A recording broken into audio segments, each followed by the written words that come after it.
Mahal, tingnan mo sila. Hindi ba't iyan ang dati mong asawa? Naglilinis lang ng sahig diyan. Humalakhak ang kabit ni Miguel habang sinasadyang ibuhos ang mainit na kape sa sahig. Walang imik na pinunasan ng babaeng pinalayas mula sa pamilya ng mga milyonaryo ang natapong kape, habang nakaluhod at nakayuko ang kanyang dating asawa para maglampaso, ngumisi ang lalaki. Bagay sa kanya. Diyan talaga siya nababagay. Ngunit sa sandaling iyon, isang administrator ng gusali ang nagmamadaling tumakbo at yumukod ng 90-degree sa harap ng tagapaglinis. Ma'am, kailangan po ninyong personal na aprubahan ang kontratang ito. Nanigas ang mukha ng dating asawa. Apruba mula sa isang tagapaglinis? Mula sa babaeng itinakwil niya, ang babaeng kanyang minaliit? Ano nga ba ang tunay na pagkatao ng babaeng ito? At anong kaparusahan ang naghihintay sa lalaking mapangmata sa kapwa? Nagsisimula na ang pagganti ng babaeng hinamak bilang isang simpleng tagapaglinis hapon na noon sa puso ng Bonifacio Global City. Isang makintab na 30 palapag na gusaling salamin ang nangingibabaw sa lahat. Isang itim na European sedan ang marahang huminto sa harap nito. Mabilis na bumaba ang driver mula sa upuan nito upang buksan ang pinto sa likod at dahan-dahang lumabas ang isang lalaki. Siya si Miguel Montenegro, ang chairman ng Montenegro Group. Sa edad na 55, suot niya ang isang relo na nagkakahalaga ng milyon-milyong piso at may pagmamalaking inayos ang butones ng kanyang custom-made na suit habang tinitingala ang gusali. Puno ng kayabangan ang kanyang mga mata na parabang ang buong mundo ay nasa ilalim ng kanyang mga paa. Nakakapit sa kanyang braso ang isang dalagang 28 taong gulang, ang kanyang kabit na si Katrina. Itinikom niya ang kanyang mapupulang labi at may pagmamalaking tumingin sa paligid. Ang kanyang mga high heels ay tumutunog sa semento at taas noo siyang naglakad na parabang siya ang may-ari ng buong gusali. Hon, ito na ba yung building na yon? Sadyang nilakasan ni Katrina ang kanyang boses. Napatingin sa kanila ang mga taong dumadaan sa lobby. Nasiyahan si Katrina sa atensyon kaya lalo niyang hinigpitan ang kapit sa braso ni Miguel. Oo, ito raw ang pinakasikat na gusali sa lugar na ito ngayon. Sagot ni Miguel. Itinaas ang kanyang baba at pumasok sa lobby. Ang sahig na gawa sa marmol ay kumikinang na parang salamin. At ang chandelier na nakabitin mula sa kisame na higit sa 10 metro ang taas ay nagbibigay ng marangyang pakiramdam. Sa isang sulok ng lobby, may isang maliit na talon at ang mga nakapalibot na halaman ay nagdaragdag ng buhay na lunti ang kulay. Isang ngiti ang sumilay sa labi ni Miguel. Amoy pera talaga ang gusaling ito. Sa sandaling iyon, hinila ni Katrina nang mahigpit ang braso ni Miguel. Ang kanyang mga kuko ay halos bumaon sa manggas ng suit nito. Ay, Hon! Tingnan mo roon! Itinuro ni Katrina ang isang sulok ng lobby. Doon, isang babaeng nakasuot ng lumang uniforme ng janitor ang nakaluhod at naglilinis ng sahig. Ang kulay abong damit trabaho niya ay basa sa iba't ibang bahagi at nakayukod ang kanyang likod. Ilang hibla ng buhok ang dumikit sa kanyang noo dahil sa pawis. Sa tabi ng timba, may isang bote ng panlinis at ang matapang na amoy ng chlorine ay bahagyang umaalingasaw. Lalo pang nilakasan ni Katrina ang kanyang boses, sinisiguradong maririnig siya ng lahat sa lobby. Teka, hindi ba't yan ang dati mong asawa? Sabi nila, naglilinis na lang daw ng sahig ang dating Mrs. Montenegro. Totoo nga pala. Sabay-sabay na napalingon ang mga tao sa paligid. Ang mga bulungan ay kumalat sa buong lobby. Ang mga taong naghihintay ng elevator, ang mga staff sa information desk at mga empleyadong dumaraan lahat ng mata ay napunta sa babaeng naglilinis. Sinadyang bumuntong hininga ng malakas si Miguel at inayos ang kanyang mamahaling relo. Tara, tingnan natin kung siya nga. Akala ko tsismis lang. Dahan-dahan silang lumapit sa babae. Ang tunog ng sapatos ni Miguel ay umalingaw-ngaw sa marmol na sahig, kasunod ang tunog ng takong ni Katrina. Ang babaeng naglilinis ay hindi man lang nag-angat ng tingin, patuloy lang sa kanyang ginagawa. Dahan-dahan at maingat niyang pinupunasan ang mantsa sa sahig. Nang makalapit sila, nanlaki ang mga mata ni Miguel. Kumabog ng malakas ang kanyang puso. Sigurado siya, ang babae ay ang kanyang dating asawa, si Isabela Reyes. Ang babaeng dating manugang ng isang pamilyang milyonaryo na nagsusuot ng mga damit na seda at may hawak na mga designer bag. Ang babaeng kumakain sa mga fine dining restaurant at namimili sa mga VIP lounge. Ngayon, nakaluhod siya at naglilinis ng sahig sa gusali ng iba. Tiningnan ni Miguel ang mga kamay ni Isabela. Ang balat nito ay bitak-bitak dahil sa matapang na kemikal at ang bawat buto ng kanyang mga daliri ay namumula at namamaga. Maikli ang kanyang mga kuko at may dumi sa ilalim nito. Ang mga kamay na dati linggo-linggong nagpapamanicure ay sira na ngayon dahil sa mabibigat na gawain. Kitang-kita ang epekto ng matagal na pagtatrabaho. Ngunit ang nakapagtataka, walang anumang emosyon sa mukha ni Isabela. Hindi siya nagulat, hindi nahiya, hindi siya nagalit, hindi nalungkot. Para bang si Miguel ay hangin lamang na hindi niya nakikita, patuloy siyang naglilinis habang nakatingin sa sahig. Ang kawalan niya ng reaksyon ang lalong nagpainis kay Miguel. Isinuksok ni Miguel ang kanyang mga kamay sa bulsa at humalakhak. Sinadya niyang lakasan ng boses para marinig ng lahat. Hanggang dito ka na lang pala bumagsak. Mula sa pagiging asawa ng isang Montenegro, ngayon tagapaglinis, talagang mapaglaro ang tadhana. Puno ng pangungutya at paghamak ang kanyang boses. Si Isabela ay hindi pa rin nag-angat ng tingin. Piniga niya ang basahan at muling nagpunas ng sahig, na para bang hindi niya naririnig ang sinasabi ni Miguel. Lumapit si Katrina. Hawak niya ang isang tasa ng take-out na kape. Umusok pa ito. Mainit na Amerikano. "Excuse me po, Ale," sabi ni Katrina sa isang mapanuyang tono, ginagaya ang magalang na pananalita. Umangat ang gilid ng kanyang labi. "Bilisan mo namang maglinis. Daanan ito ng mga tao, di ba? Paano ka makakatapos kung ganyan ka kabagal?" At bigla niyang itinagilid ang kanyang kamay. Ang mainit na kape ay bumuhos sa sahig. Ang kulay kapeng likido ay kumalat sa sahig na kalilinis lang ni Isabela. Ang amoy ng kape ay kumalat sa lobby at may mga napatsk sa paligid. Ilang tao ang umiwas ng tingin, habang ang iba ay tumingin kay Isabela ng may awa. Saglit na tiningnan ni Isabela ang natapong kape. Ang mantsa ay kumakalat sa marmol na sahig at walang anumang salita. Kinuha niya ang basahan at nagsimulang punasan ito. Walang reklamo, walang buntong hininga, walang luha. Patuloy lang siyang kumikilos. Nakaluhod pa rin, dahan-dahan at maingat. Niyakap ni Miguel ang baywang ni Katrina, puno ng pagtatagumpay. Ngumiti siya habang tinitingnan ang batang babae sa kanyang mga braso. "Tara na, may kailangan pa tayong asikasuhin. Hindi tayo pumarito para manood ng ganito. Sayang sa oras." Ngunit sa sandaling iyon, isang malakas na boses ang umalingaw-ngaw sa lobi. "Ma'am." Isabela. Isang lalaking nasa katanghaliang gulang at nakasuot ng suit ang humihingal na tumatakbo palapit. Siya ang administrator ng gusali. May pawis sa kanyang noo at may hawak siyang mga dokumento. Hindi niya pinansin sina Miguel at Katrina at huminto sa harap ni Isabela. Bahagya siyang yumuko, huminga ng malalim, at maingat na nagsalita. "Ma'am Isabela, pasensya na po. Alam kong abala kayo. Pero mayroon lang pong apurahang bagay." Kakaiba ang tono ng administrator. Hindi ito ang karaniwang pakikitungo sa isang janitor. Ito ay maingat at magalang, na para bang nag-uulat sa isang superior. May bahid pa ng respeto sa kanyang boses. "Tungkol po ito sa kontrata ng umuupa sa third floor. Kailangan po itong maaprubahan ngayong araw. Paano po natin ito gagawin? Hindi po kami maaaring magdesisyon nang wala ang inyong pahintulot." Doon lamang dahan-dahang tumayo si Isabela.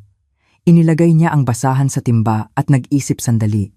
Tila may inaalala siya.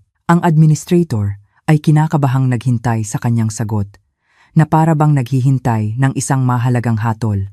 "Huwag munang ituloy yan ngayon. Pag-aaralan ko ulit bukas at tatawagan kita." Mahinahon at mababa ang boses ni Isabela. Hindi ito isang utos, ngunit malinaw na isang direktiba. Tono ng isang taong may kapangyarihan magpasya. "Sige po, ganoon po ang gagawin namin." Yumukod ng malalim ang administrator. Isang magalang na pagyuko na halos 90 degree. At walang karagdagang salita, mabilis siyang umalis. Nanigas ang ekspresyon ni Miguel. Nanlaki ang kanyang mga mata. at kumunot ang kanyang noo. Anong nangyari? Ang administrator humihingi ng approval sa isang janitor? At ganoon pa kababa ang pagyuko? Naguluhan ang kanyang isip. Hindi niya maintindihan. Malinaw na nakasuot ng lumang uniforme si Isabela at naglilinis ng sahig, nakaluhod at naglalampaso. Pero bakit ganoon ang kilos ng administrator? Para bang si Isabela ang may-ari ng gusaling ito? Napansin din ni Katrina ang sitwasyon at hinila ang manggas ni Miguel. Hon, ano yon? Bakit siya yumuyukod sa janitor? Ang weird! Bulong niya. Hindi makasagot si Miguel. Isang hindi maipaliwanag na pakiramdam ang bumabagabag sa kanya. Baka nagkamali lang ako ng nakita, naisip niya. Pero hindi. Malinaw ang nakita niya. Ang administrator ay lumapit kay Isabela para sa isang approval. Muling lumuhod si Isabela at nagsimulang magpunas ng sahig, parehong postura, parehong blankong ekspresyon, na para bang walang nangyari. Nilinis niya ang mantsa ng kape at piniga ang basahan. Ang kanyang mga kilos ay sanay at mahusay. Habang naglalakad palayo, hindi mapigilan ni Miguel na lumingon pabalik. Isang janitor. Malinaw na isang janitor. Pero bakit ganito ang pakiramdam niya? Mabigat ang kanyang dibdib. Habang papasok sa elevator, bumulong si Miguel. Ano yon? May mali. Tinanong siya ni Katrina, ngunit hindi siya sumagot. Hanggang sa pagsara ng pinto ng elevator, tinitingnan niya si Isabela na naglilinis ng sahig. Isang maliit na apoy ng pangamba ang nagsimulang sumiklab sa kanyang dibdib. Sa unang pagkakataon, ang salitang janitor ay naging kakaiba sa kanyang pandinig. Habang paakyat ang elevator, nakatitig lang si Miguel sa labas. Ang eksenang iyon ay paulit-ulit na naglalaro sa kanyang isipan. Ang magalang na kilos ng administrator, ang mahinahong direktiba ni Isabela, at kung ano pa mang nakatago sa likod nito. Ang masamang kutob na nagsimula sa lobby noong araw na iyon, hindi pa alam ni Miguel na iyon ang simula ng isang malaking alon na yayanig sa lahat ng mayroon siya, na ang babaeng kanyang hinamak at nilibak ay nasa mas mataas na posisyon pala kaysa sa kanya. Hindi naman laging tagapaglinis ng sahig si Isabela. Sa edad na 24, naging manugang siya ng isang pamilya ng mga milyonaryo. Sabi ng lahat, ito ay isang kasal na parang fairy tale, isang Cinderella story. Ngunit mula pa lang sa araw ng kasal, alam na ni Isabela na hindi ito isang fairy tale. Para sa kanya, ang buhay may asawa ay hindi pag-ibig. Ito ay isang pagsubok kung saan kailangan niyang patunayan ang kanyang sarili araw-araw. Mula sa paggising sa umaga hanggang sa pagtulog sa gabi, hindi kailanman nakahinga ng maluwag si Isabela. Hindi niya alam kung kailan at saan may sasabihin laban sa kanya. Ang kanyang biyenan ay laging bumubuntong hininga sa tuwing makikita siya, na para bang ang presensya niya ay isang malaking abala. Ang batang maagang naulila, walang tamang pag-aaruga, kaya ganyan ang asal. Sinasabi ito ng kanyang biyenan kahit sa harap ng mga bisita, sa mga pagtitipon ng pamilya, sa harap ng mga kaibigan ng kanyang asawa, at maging sa mga taong unang beses pa lang niyang makilala. Yumuyuko lang si Isabela at hindi umiimik. Kung sasagot siya, sasabihing bastos. Kung mananahimik, sasabihing wala siyang masabi. Tuwing may mga okasyon tulad ng Pasko o mga family reunion, lalong lumalala ang sitwasyon. Ang kanyang pinagmulan at nakaraan ay laging nagiging pulutan. Paano nga ba namatay ang mga magulang niya? Aksidente raw sa sasakyan. Noong high school pa lang siya. Naku, talagang ulila pala. Paano napunta ang anak natin na si Miguel sa ganyang babae? Naririnig ni Isabela ang lahat ng ito habang naghuhugas ng pinggan sa kusina. Gusto niyang takpan ang kanyang mga tainga, ngunit hawak niya ang mga plato. Gusto niyang umiyak, ngunit hindi pwede. Kung iiyak siya, sasabihing nagpapaawa lang. Sa hapagkainan, ang upuan ni Isabela ay laging nasa dulo, sa pinakasulok, malapit sa kusina. Habang kumakain, kailangan niyang laging tumayo para kumuha ng ulam, mag-init ng sabaw o magsandok ng kanin. Halos wala na siyang oras para kumain. Kung kulang ang ulam, sinasabi ng kanyang biyenan, hayaan mo nang maubos. Pwedeng kumain mamaya ang manugang. Hayaan mo nang kumain ang mga nakatatanda. Ibinababa ni Isabela ang kanyang kutsara. Gutom siya, ngunit hindi niya maipahalata. Iyon ang patakaran sa bahay na iyon. Ang mga okasyon tulad ng Noche Buena ay lalong mahirap. Kailangan ni Isabela gumising ng alas 5 ng umaga para magluto sa kusina. Nagpiprito siya ng lumpiang Shanghai, naghahalo ng salad, nagpapakulo ng karne, at nagluluto ng spaghetti.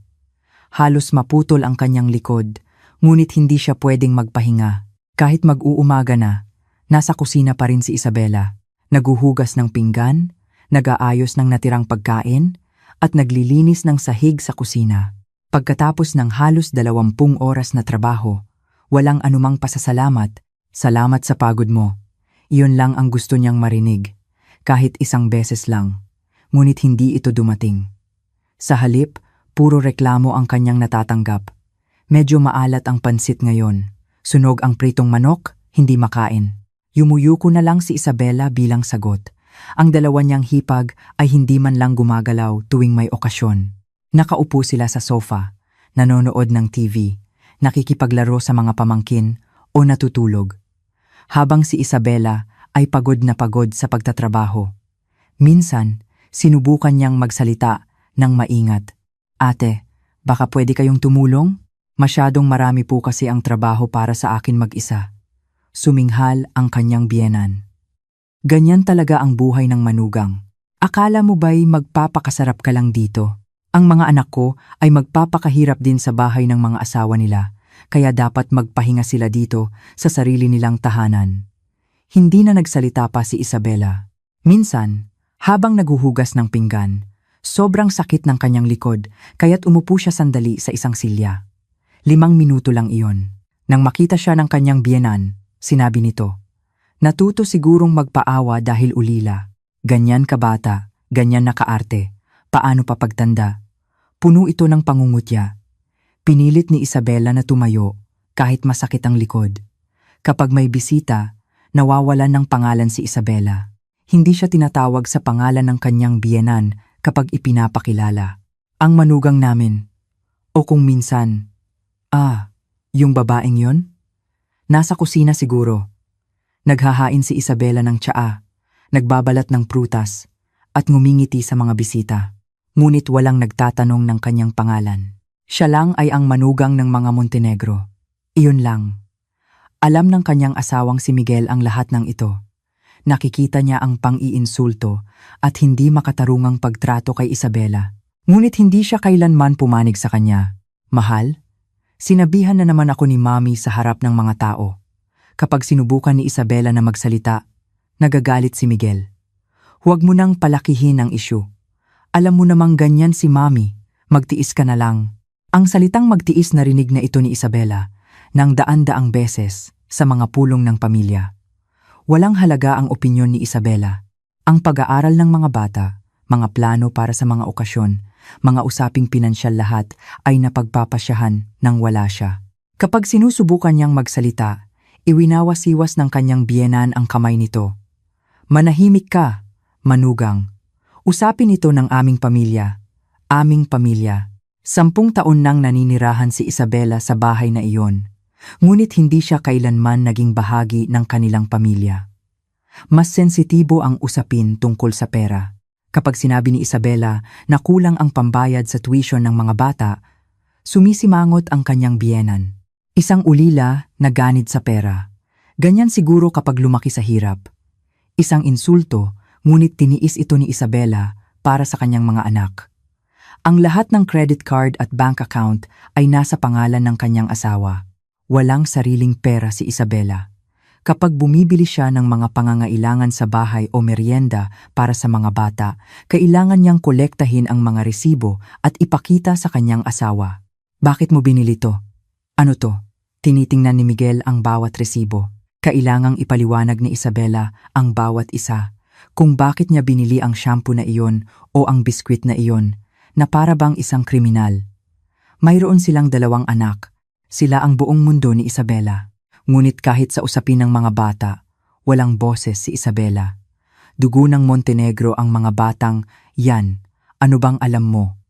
Iyon ang laging sinasabi ng kanyang biyenan para patahimikin siya. Ang paaralan ng mga bata, ang kanilang mga kaibigan, ang kanilang kinabukasan lahat ay nakasalalay sa desisyon ng kanyang biyenan at asawa. Si Isabela ay tagapagpakain, tagapagbihis, at tagapagpatulog lamang. 10 taon. Isang mahabang panahon. Unti-unting nagbago si Isabela. Noong una, umiiyak siya kapag nasasaktan. Nanginginig ang kanyang boses kapag nagagalit. Ngunit sa paglipas ng panahon, nawala ang mga emosyong iyon. Naging matipid siya sa salita. Nagsasalita lang kapag kailangan. Nakalimutan na rin niya kung paano ngumiti. Unti-unting nawala ang ekspresyon sa kanyang mukha. Ang pagpapakita ng emosyon ay naging isang kahinaan. Ang pag-arte na parang walang nararamdaman ang naging paraan niya para mabuhay. Sa tuwing titingin siya sa salamin, isang estranghero ang kanyang nakikita. Ang 24 na taong gulang na babae na pumasok sa bahay na iyon at ang 35 taong gulang na siya ngayon ay magkaibang-magkaiba. Ang kanyang mga mata ay iba na. Dati, may pag-asa. Ngayon, wala na. Para siyang nakatingin sa isang hungkag na hinaharap na may hungkag na mga mata. Isang gabi, matapos ang isang okasyon at umuwi na ang mga kamag-anak, naghugas si Isabela ng pinggan hanggang 2:00 ng madaling araw at nilinis ang sahig ng kusina. Habang nakaluhod at naglalampaso, naisip niya, bakit ko ginagawa to? Sino ako? Ano ba ako sa bahay na to? Malinaw ang sagot. Hindi siya manugang sa bahay na ito. Hindi rin pamilya. Isang taong maaaring itapon anumang oras. Isang bagay na itatapon kapag wala ng pakinabang. Iyon ang posisyon ni Isabela. 10 taon niyang ibinigay ang lahat, ngunit hindi siya kailanman itinuring na tao sa bahay na iyon. Piniga ni Isabela ang basang-basahan at dahan-dahang tumayo. Sa bintana, nakita niya ang langit sa madaling araw. Malapit nang sumikat ang araw. Magsisimula na naman ang isang araw. Isang araw na puno ng pagsubok kung saan kailangan niyang muling patunayan ang kanyang sarili. Ngunit ng gabing iyon, nagbago ang tingin ni Isabela. Sa kanyang mga matang walang laman, isang maliit na kislap ang sumibol. Napakaliit at napakalabo, ngunit hindi ito namatay. Alam na alam ni Isabela ang katotohanan ito, kung gaano kababasagin ang kanyang posisyon sa bahay na ito, na anumang oras ay maaaring may mangyari. Kaya nagsimula siyang maghanda. Lihim, tahimik, at mag-isa. Siya lang ang nakakaalam kung para saan ang kanyang paghahanda. Nalaman ni Isabela ang tungkol sa pagtataksil ng kanyang asawa sa 7 taon ng kanilang pagsasama. May nakita siyang buhok ng babae sa bulsa ng suit ni Miguel. Hindi ito sa kanya. Mahaba at kulay brown. Hindi nagsalita si Isabela ng gabing iyon. Sa halip, nagsimula siyang magmasid ng tahimik. Mga tawag sa telepono sa gabi, pag-alis tuwing weekend para mag-golf at pag-uwi ng madaling araw, bigla ang pagdami ng mga business trip sa ibang bansa. Dumarami ang ebidensya. Ngunit ang mas nakakagulat ay ito. Alam ng lahat ng miyembro ng pamilya ang tungkol dito. Ang pagtataksil ni Miguel ay isang open secret sa bahay. Alam ng biyenan, ng mga hipag, at maging ng mga nakatatandang kamag-anak. Ngunit walang sinumang nagsalita. Tila ba ito ay isang normal na bagay na dapat palampasin? Isang gabi, lakas loob na kinausap ni Isabela ang kanyang biyenan. Mommy, laging ginagabi ng uwi si Miguel. May alam po ba kayo? Hindi inalis ng biyenan ang tingin sa telebisyon habang sumasagot. Normal lang sa lalaki ang maglibang paminsan-minsan. Siguro may pagkukulang ka kaya niya ginagawa yan. Hindi makapaniwala si Isabela sa narinig. Ano po? Dahil may pagkukulang ako? Mami, hindi po yata tama yon. Mali po ang manloko. Lumingon ang kanyang biyenan. Malamig ang tingin nito. Kung inaalagaan mo lang sana ng maayos ang asawa mo, hindi yan maghahanap ng iba. Kapag pabaya ang babae sa bahay, ganyan talaga. Huwag mong isisi sa iba, sisihin mo ang sarili mo. Natigilan si Isabela. Iyon ang lohika sa bahay na iyon. Kung nanloloko ang asawa, kasalanan ng asawa. Kung nasisira ang pamilya, kasalanan ng manugang. Lahat ay kasalanan ni Isabela. Mula noon, ilang beses pang sinubukan ni Isabela na magreklamo. Kinausap niya mismo ang kanyang asawa. Kakaiba ka na nitong mga nakaraang araw. May tinatago ka ba sa akin? Ang reaksyon ni Miguel ay laging pareho, isang buntong hininga at pagkainis. Heto na naman tayo. Bakit ba ang sensitive mo? Nakakapagod ka. Hindi ako sensitive. Sinasabi ko lang ang totoo. Ano bang nangyayari sa'yo? Nagiging weird ka na talaga. Sa tuwing magrereklamo si Isabela, pareho ang sagot na natatanggap niya. Sensitive. Weird. Anong problema mo? Ang tunay na problema ay nawawala. At ang emosyon ni Isabela ang nagiging issue. Gaslighting. Ngunit hindi pa alam ni Isabela ang salitang iyon noon. Lalong lumala ang sitwasyon. Nagsimulang magkalat ng kung ano-anong salita ang kanyang biyenan sa mga kapitbahay. Medyo kakaiba ang manugang ko ngayon. Gumagawa ng kwento. Bigla na lang nagagalit. Nag-aalala ako. Talaga po? Baka po nagme-menopause na sa edad niyang yan? Ewan ko nga. Dapat yata siyang dalhin sa doktor. Nakarating kay Isabela ang mga tsismis. Nagbago ang tingin sa kanya ng mga tao sa kanilang lugar. Tingin ng awa o tingin sa isang taong may problema sa pag-iisip. Mas malala pa ang ginawa ni Miguel. Nagsimula niyang i-record ng palihim ang mga sinasabi at ginagawa ni Isabela. Ang mga sandaling nagagalit siya, ang mga sandaling tumataas ang kanyang boses. Para kung sakaling kailanganin sa huli, sabi ni Miguel sa kausap niya sa telepono. Narinig ni Isabela ang usapang iyon. Nanlamig ang kanyang buong katawan. Naramdaman niyang may inihahanda ang kanyang asawa laban sa kanya. Isang gabi, dahil sa sobrang pagod, napaiyak si Isabela sa sala. Siguro mga 5 minuto siyang umiyak. Lahat ng kinimkim niyang sama ng loob ay lumabas. Ngunit may kumukuha pala ng video. Nang makita niya si Miguel na nakatayo sa dulo ng pasilyo hawak ang kanyang cellphone, kinilabutan si Isabela. Anong ginagawa mo? Wala. Nag-aalala lang ako sa'yo. Kasinungalingan. Kinukunan ni Miguel ng video ang emosyonal na pagbagsak ni Isabela. Gusto niyang gumawa ng ebidensya na siya ay isang asawang may problema, isang babaeng hindi stable ang pag-iisip. Ilang araw ang lumipas, maingat na nagsalita si Miguel. Isabela, paano kung pumunta tayo sa doktor?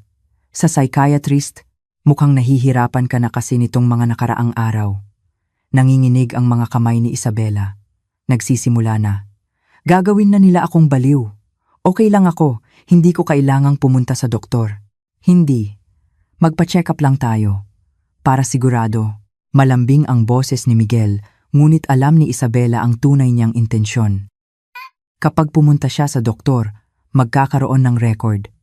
At ang record na iyon ay gagamitin laban sa kanya sa annulment case, isang asawang may problema sa pag-iisip, isang inang hindi kayang alagaan ang mga anak. Iyon ang plano ni Miguel. Lubos na naramdaman ni Isabela ang pagiging mag-isa sa bahay na iyon, walang kakampi. Ang pamilya ng kanyang asawa ay nasa panig ni Miguel at ang kanyang asawa ay naging kaaway na. Ang kanyang mga anak ay bata pa para maintindihan ang sitwasyon. Si Isabela ay ganap na nag-iisa. Gabi-gabi, nasa kusina si Isabela. Kapag tulog na ang lahat, binubuksan niya ang ilaw sa kusina at naghuhugas ng pinggan. Sa ilalim ng tunog ng tubig, nilulunok niya ang kanyang mga luha. Hindi siya pwedeng umiyak ng malakas. Baka may makarinig at maging ebidensya pa. Habang nakababad ang kanyang mga kamay sa malamig na tubig, naisip niya, hindi ako pwedeng bumigay. Hindi ako pwedeng magpatalo sa gusto nila. Sa kabila ng lahat, paminsan-minsan ay may maikling tawag si Isabela. Sa madaling araw, kapag tulog na ang lahat, nagtatago siya sa banyo at bumubulong sa telepono. Oo, ako to. Ayos lang ako. Konti na lang. Laging maingat ang tawag. Hindi ito umaabot ng 1 minuto. Ang kausap niya, sa kabilang linya, ay may mababa at mahinahong boses. Maghintay ka lang ng kaunti pa. Malapit na. Sige. Sagot ni Isabela at ibinaba ang tawag. Walang nakakaalam kung sino iyon o kung ano ang kanilang pinag-uusapan. Ang problema, napansin ni Miguel ang mga tawag na iyon. Ilang beses niyang nakita si Isabela na lumalabas sa banyo ng madaling araw. Sino ang kausap mo? Wala. Hindi lang ako makatulog. Huwag kang magsinungaling. Alam ko ang lahat. Matatalim ang mga mata ni Miguel. Mula noon, nagsimula na ang pagtatanong. May tinatago ka, no? Sino yan? Lalaki ba? Wala nga. Kung wala, Bakit ka nagtatago para tumawag? Anong binabalak mo? Paulit-ulit si Miguel. Araw-araw, parehong tanong. Hinalughog niya ang cellphone ni Isabela, tiningnan ang call logs, at binuklat ang kanyang bag. Ngunit wala siyang nakita. Hindi nagiiwan ng bakas si Isabela. May tinatago ka. Sa bawat pag-uulit ng mga salitang iyon, lalong lumalaki ang kaba ni Miguel. Ngunit hindi sumasagot si Isabela. Patuloy lang siya sa kanyang pang-araw-araw na gawain. Nagluluto, naglalaba, nag-aasikaso ng mga bata na para bang walang nangyayari. Ang pananahimik ni Isabela ang kanyang sandata. Kung makikipagtalo siya, siguradong talo siya. Sanay ang pamilyang ito sa pakikipag-away. Kung gagamitin niya ang emosyon, makakahanap lang sila ng butas. Kung iiyak siya, magiging ebidensya iyon na hindi siya stable. Kung magagalit, magiging ebidensya iyon na hindi niya kontrolado ang sarili. Kahit anong gawin niya, dehado siya. Kaya nanahimik na lang si Isabela. Kahit anong tanong, hindi siya sumasagot. Kahit anong panggigipit, hindi nagbabago ang kanyang ekspresyon. Nanatili siyang matatag na parang bato. Lalo namang nabahala si Miguel sa ganitong kilos ni Isabela. Dati, umiiyak siya at nagagalit. Pero ngayon, wala nang reaksyon. Naramdaman niyang may mali, ngunit hindi niya matukoy kung ano. Ano bang nangyayari sa'yo? Anong tinatago mo? Hindi sumasagot si Isabela. Nagpupunas lang siya ng mesa, nagtutupi ng damit, at tumutulong sa homework ng mga bata. Ginagawa niya ang mga ordinaryong bagay nang may kahinahunan. Pagsapit ng gabi, muling nasa kusina si Isabela. Habang naguhugas ng pinggan, tumingin siya sa labas. May ilang bituin sa madilim na kalangitan. Bumulong si Isabela sa sarili. Konti na lang. Konting tiis na lang. Malapit na. Ang paghahanda ni Isabela ay nagsimula na. Sa paraang hindi napapansin ng sinuman. Tahimik at dahan-dahan. Habang sinusubukan siyang gawing baliw ng kanyang asawa, may ibang inihahanda si Isabela. Kung ano iyon, wala pang nakakaalam. Habang pinipiga ang basahan, naisip ni Isabela, masyado nila akong minaliit. Dahil ulila ako, dahil wala akong ibang mapupuntahan. Pero malalaman din nila, malalaman nila kung sino ako. Nang gabing iyon, nanatili si Isabela sa kusina hanggang madaling araw. Wala nang luhang tumutulo. Sa halip, ang kanyang mga mata ay naging matatag, parang talim ng isang kutsilyo. Dumating ang araw na matagal nang hinihintay o kinatatakutan ni Isabela. Sa wakas, inilabas na ni Miguel ang kanyang huling baraha. Pinili ni Miguel ang araw ng kanyang party para sa pagkatalaga bilang bagong chairman. Ginanap ito sa pinakamagarang hotel ballroom sa Maynila na dinaluhan ng mahigit 600 bisita, mga kilalang tao sa negosyo, politiko, at maging mga sikat na artista. Sa maningning na entabladong iyon, plano ni Miguel na bigyan si Isabela ng huling kahihiyan. Sa araw na iyon, gumanap pa rin si Isabela bilang isang mabuting manugang. Nakasuot ng eleganteng Filipiniana, binabati niya ang mga bisita at nanatiling nakangiti sa tabi ng kanyang biyenan. Walang sinuman ang nakakaalam kung ano ang mangyayari. Pagkatapos ng mga talumpati at pag-aalay ng tagay, kinuha ni Miguel ang mikropono. Puno ng kumpiyansa ang kanyang mukha at namumula ang kanyang pisngi dahil sa alak. Ngayong gabi, gagawin ko ang pinakamahalagang anunsyo sa aking buhay. Natahimik ang buong bulwagan. Lahat ay nakatingin kay Miguel. Si Isabela, na nakatayo malapit sa entablado, ay tumingala sa kanyang asawa. Kumakabog ang kanyang dibdib. Ano kaya ang sasabihin niya? Ngayong gabi, sa harap ninyong lahat, ipinahahayag ko ang aming paghihiwalay. Natigilan ang buong bulwagan. Kumalat ang mga bulungan. Nagtinginan ang mga tao at nagbulungan. Bumaba si Miguel mula sa entablado at tumayo sa harap ni Isabela. May hawak siyang isang envelope. Tinitigan niya si Isabela sa mata at inabot ang mga dokumento. Pirmahan mo, isang salita lang. Walang paliwanag, walang paumanhin. Daan-daang mata ang nakatutok kay Isabela. Sunod-sunod ang flash ng mga kamera. Nanigas si Isabela sa kanyang kinatatayuan. Muling nagsalita si Miguel sa mikropono. Hindi ko na kayang makasama pa ang babaeng ito. May problema siya sa pag-iisip at kulang sa kakayahan bilang isang asawa. Muling nagkaroon ng bulungan. Ang ilan ay umiling, ang iba ay nagpakita ng awa, ngunit walang nangahas na makialam. Walang sinuman ang sasalungat sa isang milyonaryong chairman. Lumapit ang biyena ni Isabela, puno ng pangungutya ang kanyang mukha. Swerte ka na ngang nakarating ka rito kahit ulila ka. 10 taon kang nagpasarap sa pamilya namin. Sapat na yon. Umalis ka na. Nanginginig ang mga kamay ni Isabela, ngunit walang luhang lumabas. Inaasahan na niya ito. Sa halip, isang malamig na pakiramdam ang bumalot sa kanya. Sa sandaling iyon, isang babae ang napansin ni Isabela. Isang batang babae na nakatayo sa tabi ni Miguel, ang kanyang kabit, si Katrina. Tahimik niyang pinapanood ang reaksyon ni Isabela. May bahagyang ngiti sa kanyang labi. Ngiti ng isang nagwagi. Dahan-dahang nagsalita si Isabela. Paano ang mga bata? Nabasag ang kanyang boses. Inaasahan na niya ang paghihiwalay. Handa na siya sa kahihiyan. Ngunit ang kanyang 2 anak, hindi niya kayang isuko. Hayaan niyo lang po akong makita ang mga anak ko. Pakiusap. Nanginginig ang boses ni Isabela. Sa unang pagkakataon, lumabas ang kanyang emosyon. Humalakhak si Miguel. Dugo ng Montenegro ang mga batang yan. Anong kinalaman mo? Masisira lang sila kung ikaw ang mag-aalaga. Isang matigas na pagtanggi. Nawalan ng kulay ang mukha ni Isabela. Nanghina ang kanyang mga binti. Ngunit hindi siya natumba. Kinagat niya ang kanyang labi at nanatiling nakatayo. Kumuha si Miguel ng isa pang dokumento mula sa kanyang bulsa. Halatang handa na siya. Pirmahan mo rin to. Bilis. Kinuha ni Isabela ang dokumento. Binasa niya ito. Isang waiver ang nakasulat. Puno ito ng mga probisyon. Ano to? Formalidad lang. Para hindi ka na maghabla o gumawa ng gulo sa hinaharap. Pirmahan mo na. Hindi ipinaliwanag ni Miguel ang nilalaman. Pinipilit lang niya itong pumirma. Ang mga tingin ng mga tao ay masakit.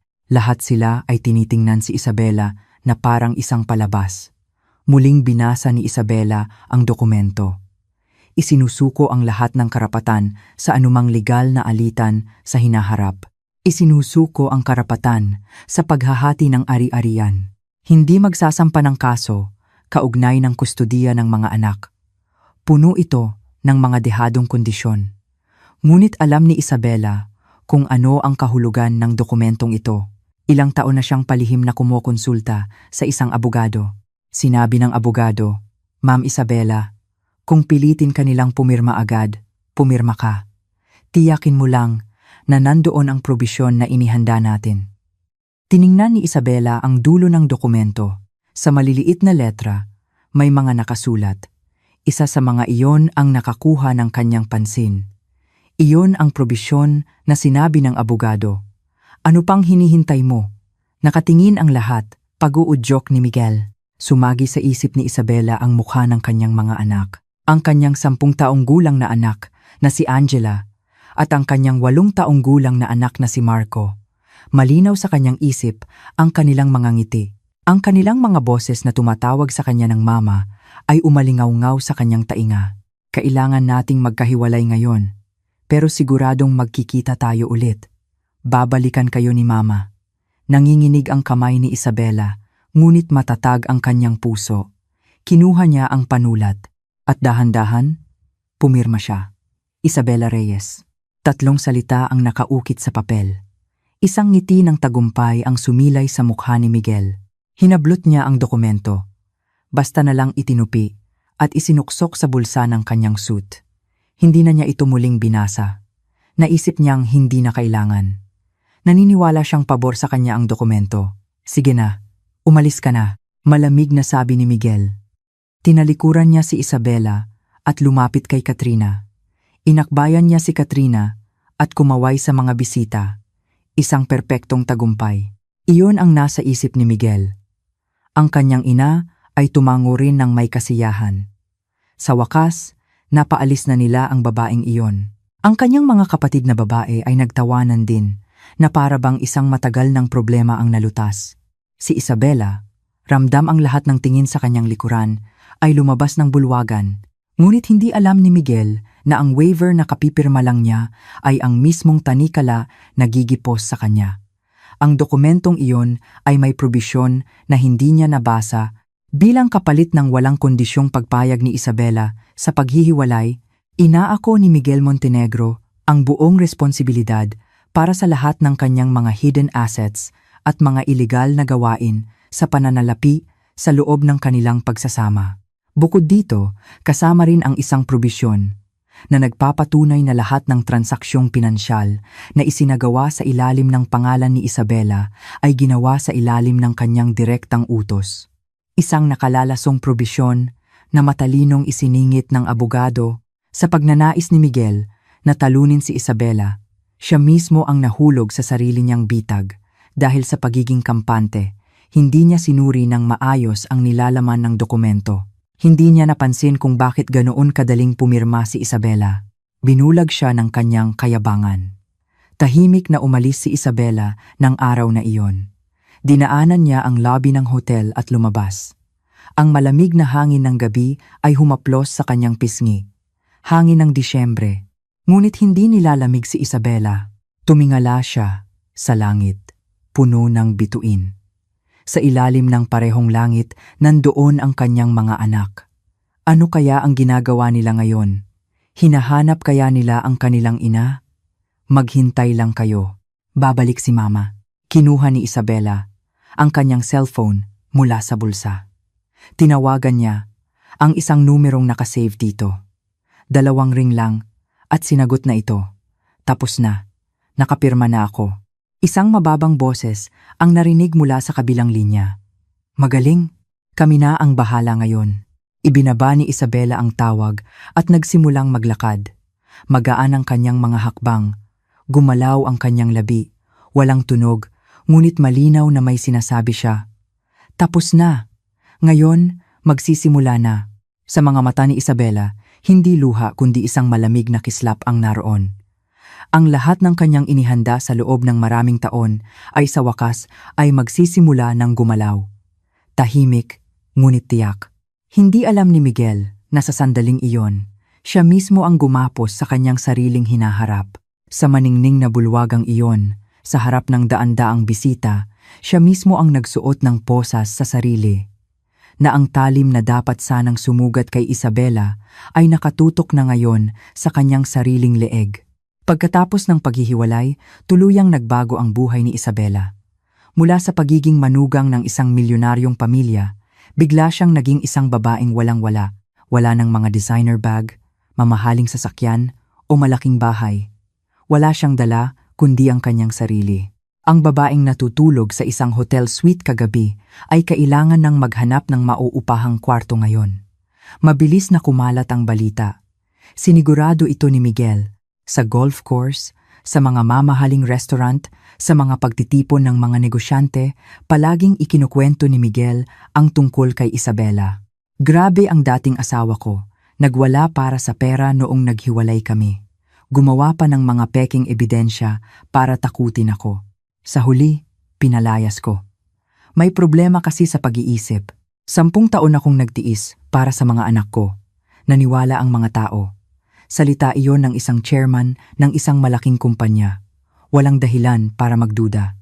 Ang awa para kay Isabela ay agad na napalitan ng panunumbat at bulungan. Mukhang pera raw. Nagpakasal lang daw para sa yaman ng mga Montenegro.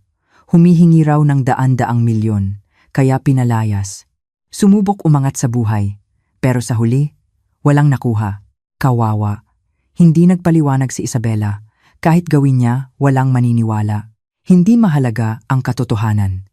Ang pinaniniwalaan lang ng mga tao ay kung ano ang gusto nilang paniwalaan. Kailangan niyang maghanap ng trabaho. Issue ito ng kaligtasan. Nagpasa si Isabela ng resume kung saan-saan, ngunit hindi ito madali. Kahit makarating siya sa interview, pareho ang resulta.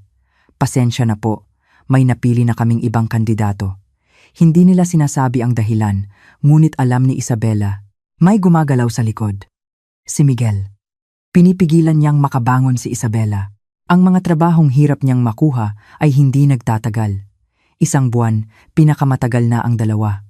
Bigla na lang tinatapos ang kanyang kontrata o pinapayuhang mag-resign. Isang hindi nakikitang kamay ang humihila sa kanya pababa. Sa 3 buwan, tumayo si Isabela sa harap ng isang gusali. Isang 25 buong palapag na gusali sa labas ng sentro ng lungsod. Hindi ito marangya, ngunit malinis at maayos. Kaya niyo po bang maging building assistant at kasabay na maglinis? Tanong ng administrator. Tumango si Isabela. Opo, kaya ko. Ganoon nagsimulang magtrabaho si Isabela sa gusaling iyon. Sa araw, ginagawa niya ang mga gawain ng isang assistant. Sa gabi, naglilinis siya. Hindi malaki ang sahod, ngunit stable ito. Higit sa lahat, hindi siya bigla ang tinatanggal dito.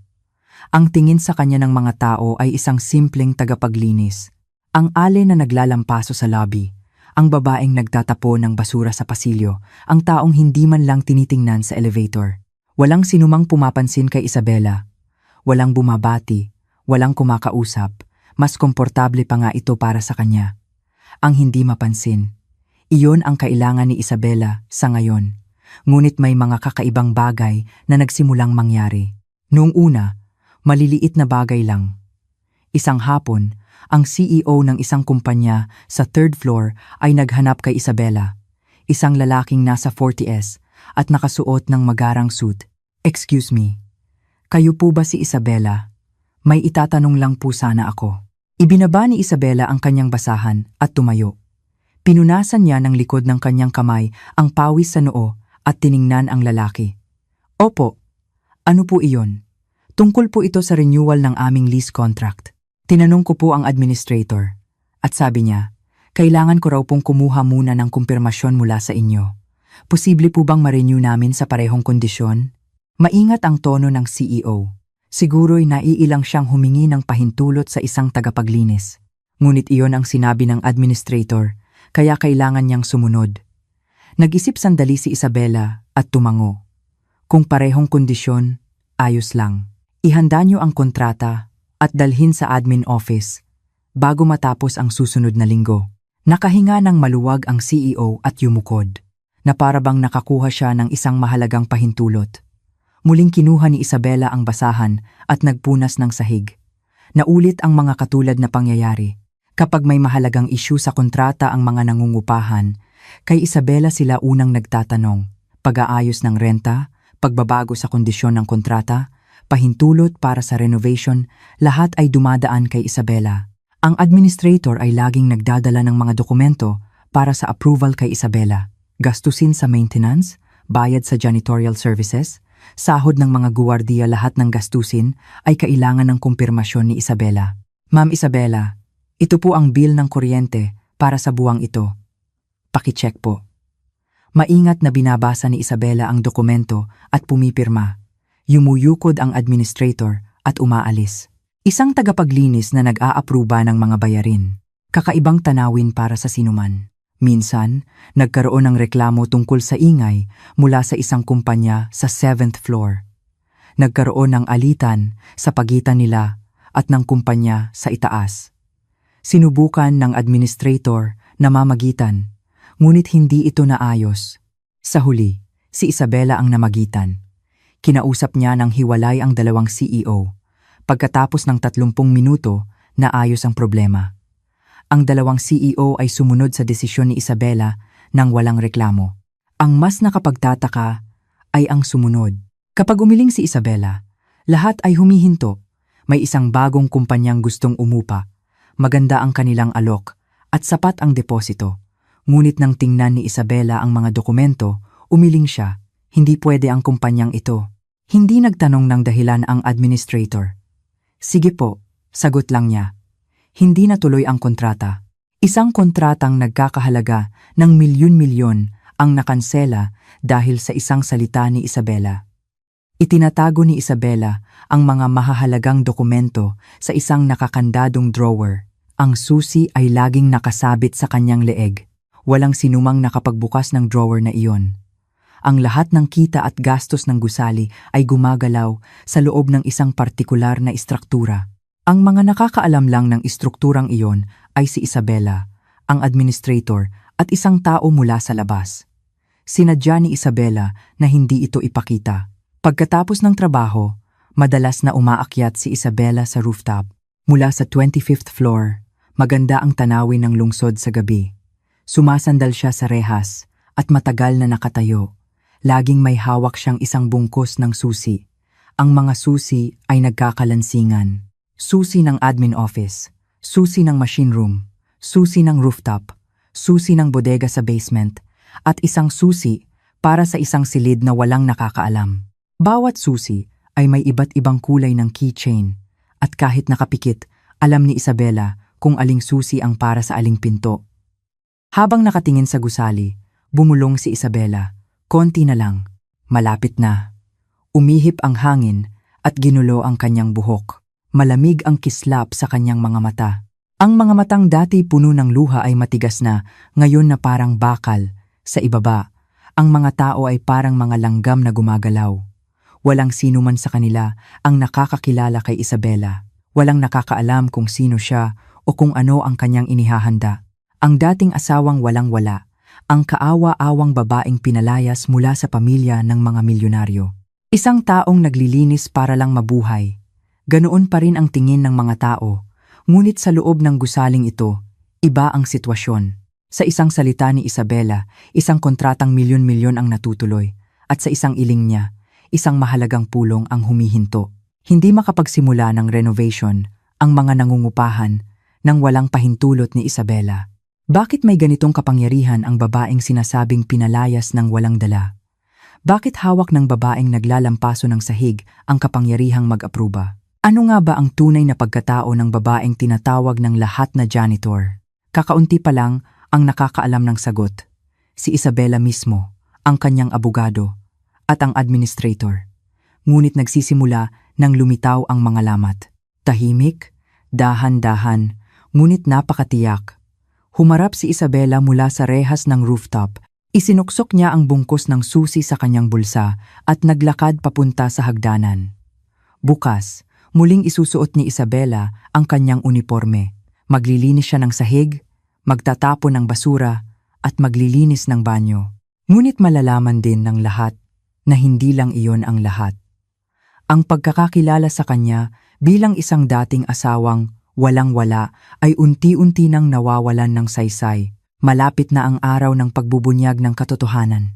Lumipas ang 2 taon mula nang maghiwalay sila. Ang sitwasyon ni Miguel ay tuluyan nang nagbago. Ang negosyong inaasahan niyang lalago ay nagsimulang bumagsak. Maling mga desisyon sa pagpapalawak, mga palpak na pamumuhunan, at mga kasosyong nagtaksil. Sabay-sabay na sumabog ang mga problema. Isang malaking proyekto sa ibang bansa ang nakansela at tinalikuran siya ng kanyang mga supplier. Naubos ang pondo ng kumpanya at nagsimulang dumating ang mga naniningil ng utang. Araw-araw siyang tinatawagan ng kanyang ina.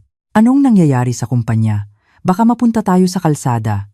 Maging ang kanyang kabit na si Katrina ay nagsimula ng mag-alala. Nabawasan ang mga designer bag at mga biyahe sa ibang bansa. May mga pagkakataong hindi na gumagana ang kanyang credit card.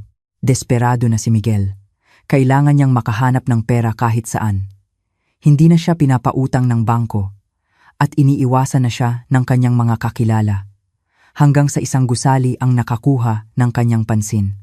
Isang 25 bung palapag na gusali sa labas ng sentro ng lungsod na may matatag na kita mula sa mga nangungupahan. Mababa ang vacancy rate at mga kilalang kumpanya ang mga umuupa. Isang misteryo kung sino ang tunay na may-ari, ngunit malaki ang potensyal nito para sa pamumuhunan.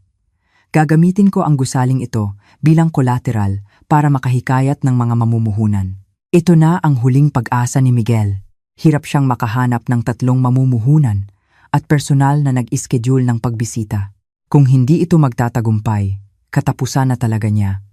Nang hapong iyon, 2 itim na sedan ang huminto sa harap ng gusali. Unang bumaba si Miguel, naka-custom-made na suit at may mamahaling relo.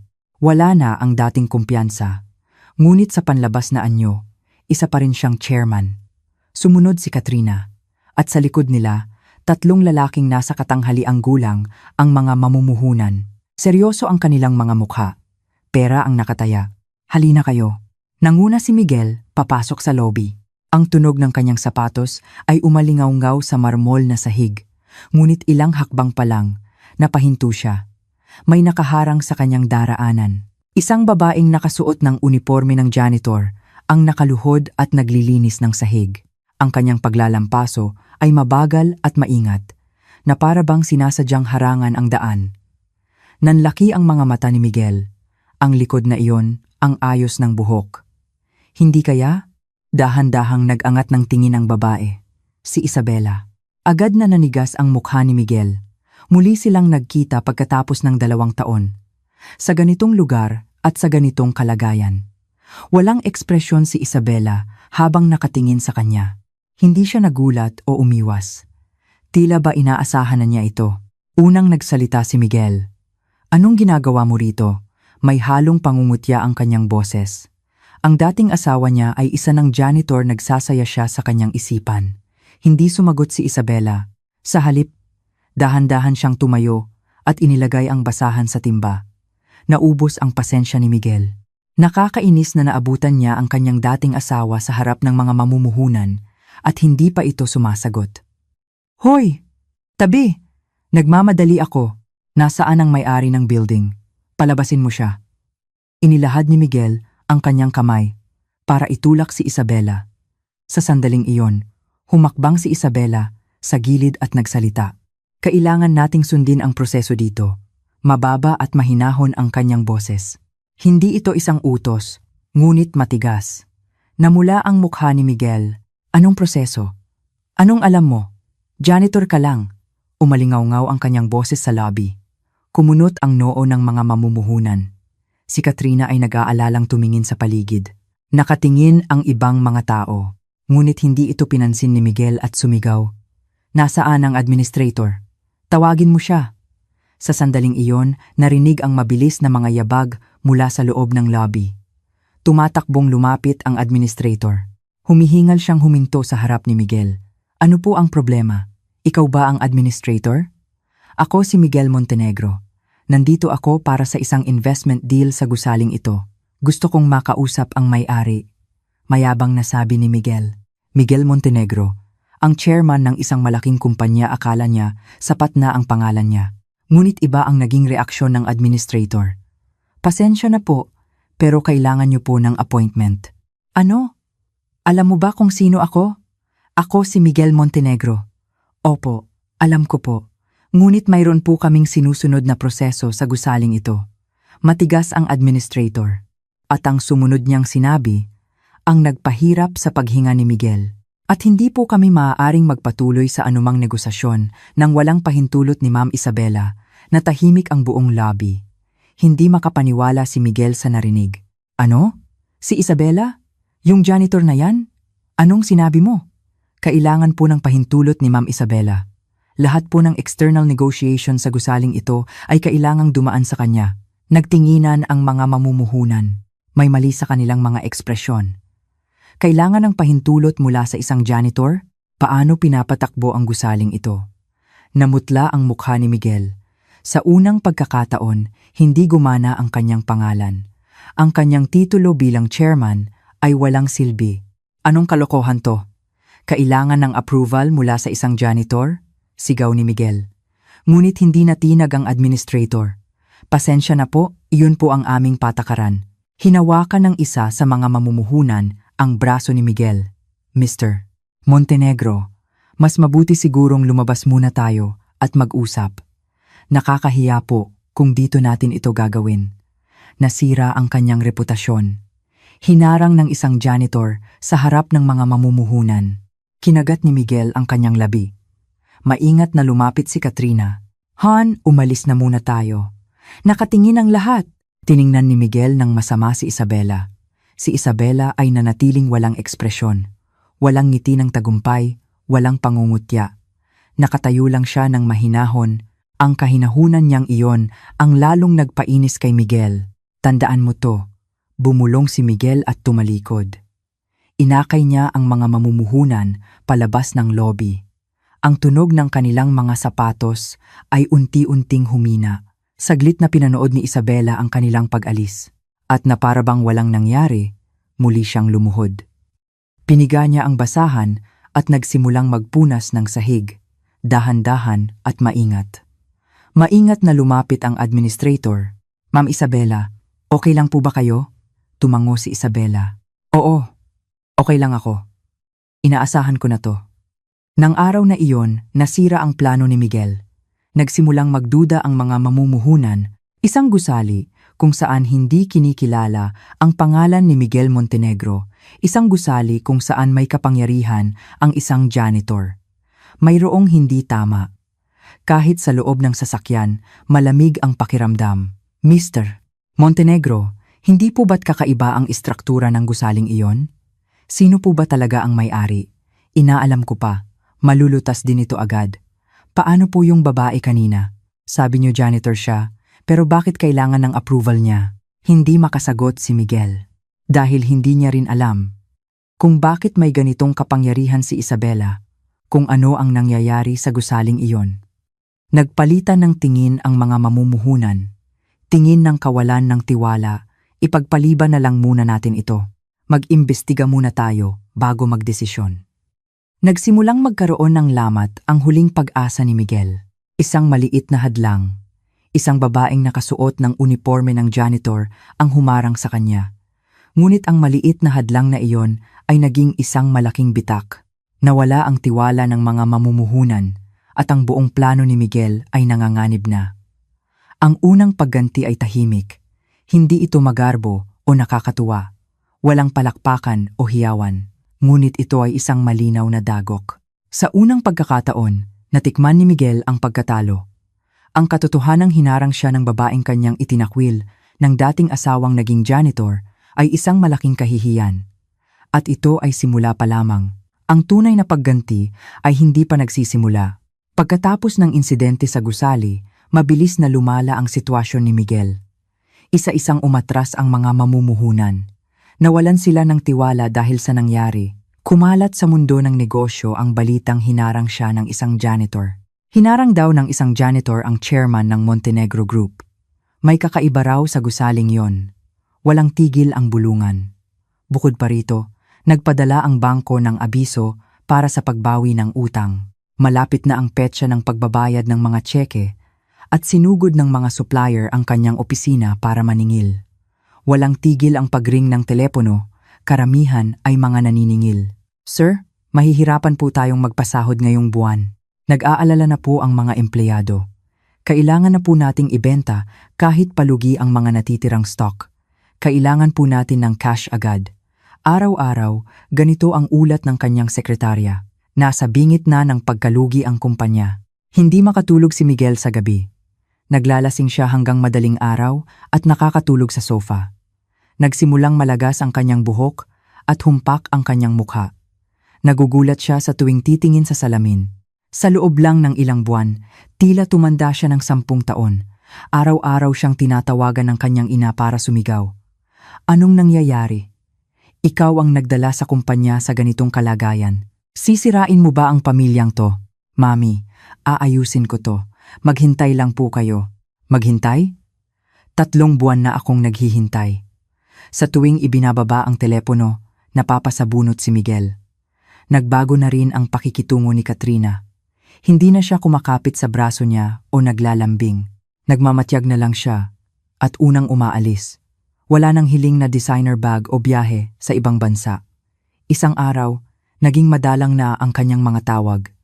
Alam ni Miguel, kapag lumulubog ang barko, unang tumatakas ang mga daga. Nagpumiglas si Miguel. Isa na lang ang kanyang huling pag-asa, ang gusaling iyon.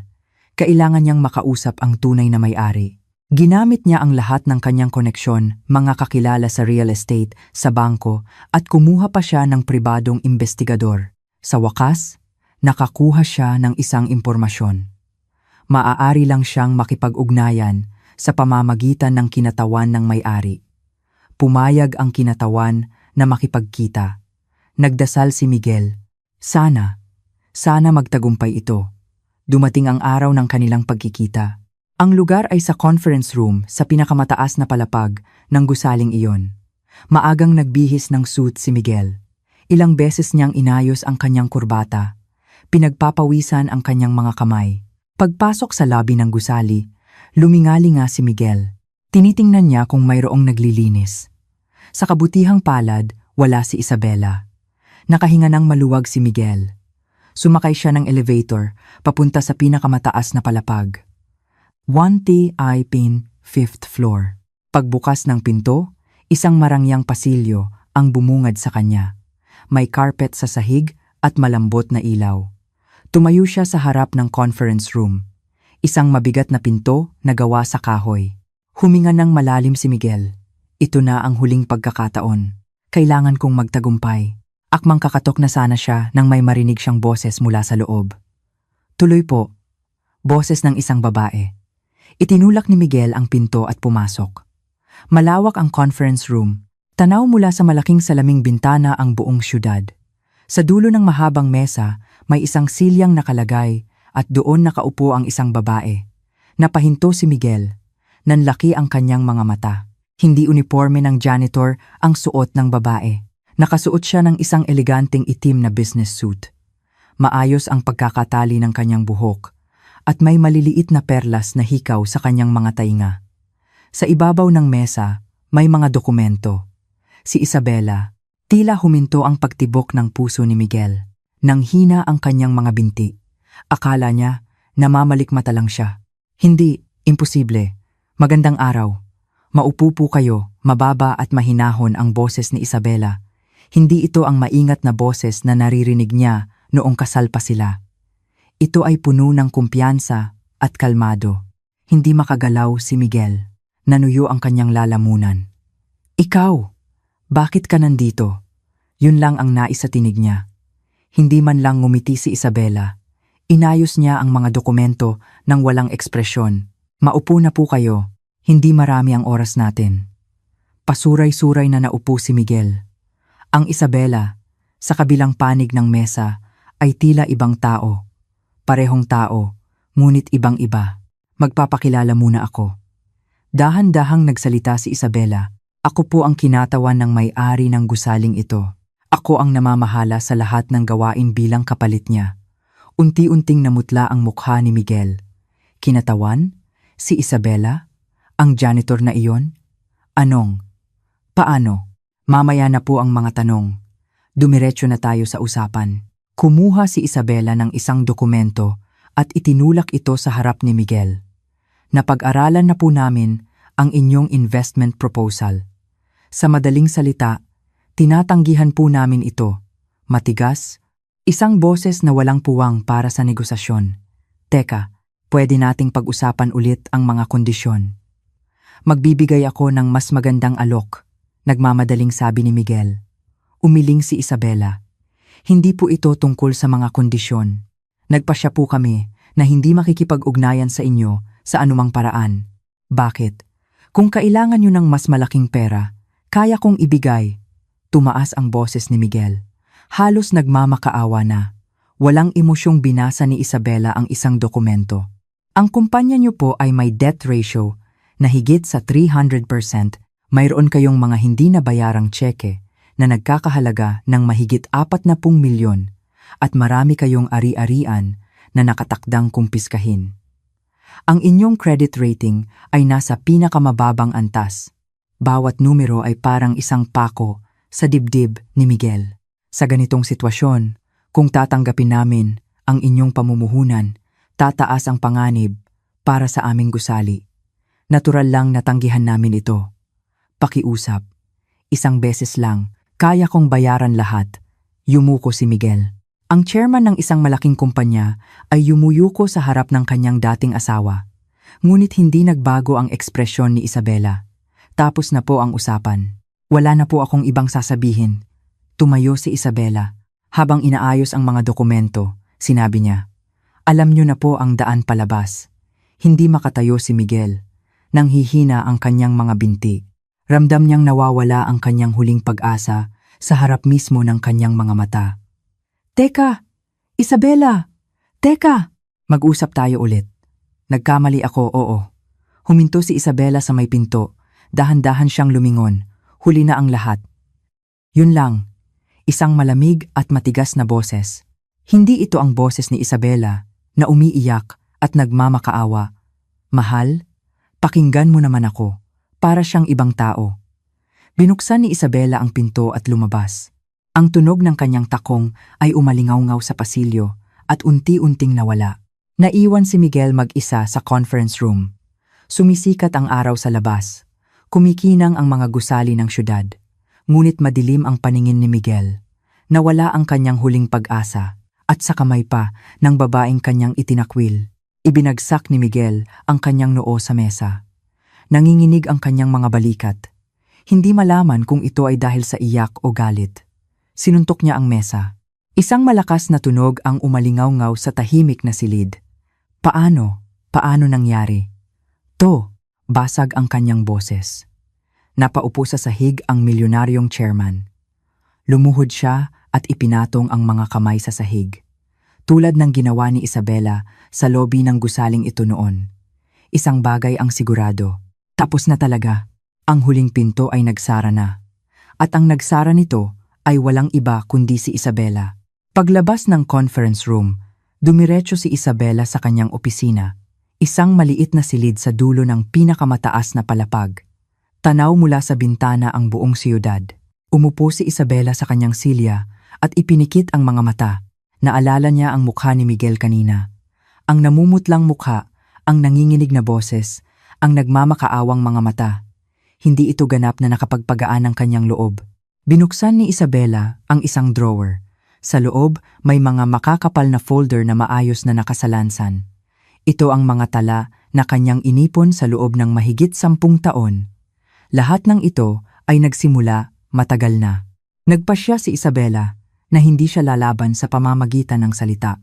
Ito ay sa ika-5 taon ng kanilang pagsasama. Muli siyang ininsulto ng kanyang biyenan. Sa harap ng mga kamag-anak, sinigawan siyang ulilang walang pinag-aralan. Umiiyak na pumasok si Isabela sa kanyang kwarto. Nagsumbong siya sa kanyang asawa, ngunit isang buntong hininga lang ang kanyang natanggap. Hayaan mo na si Mommy. Ganyan lang talaga siya.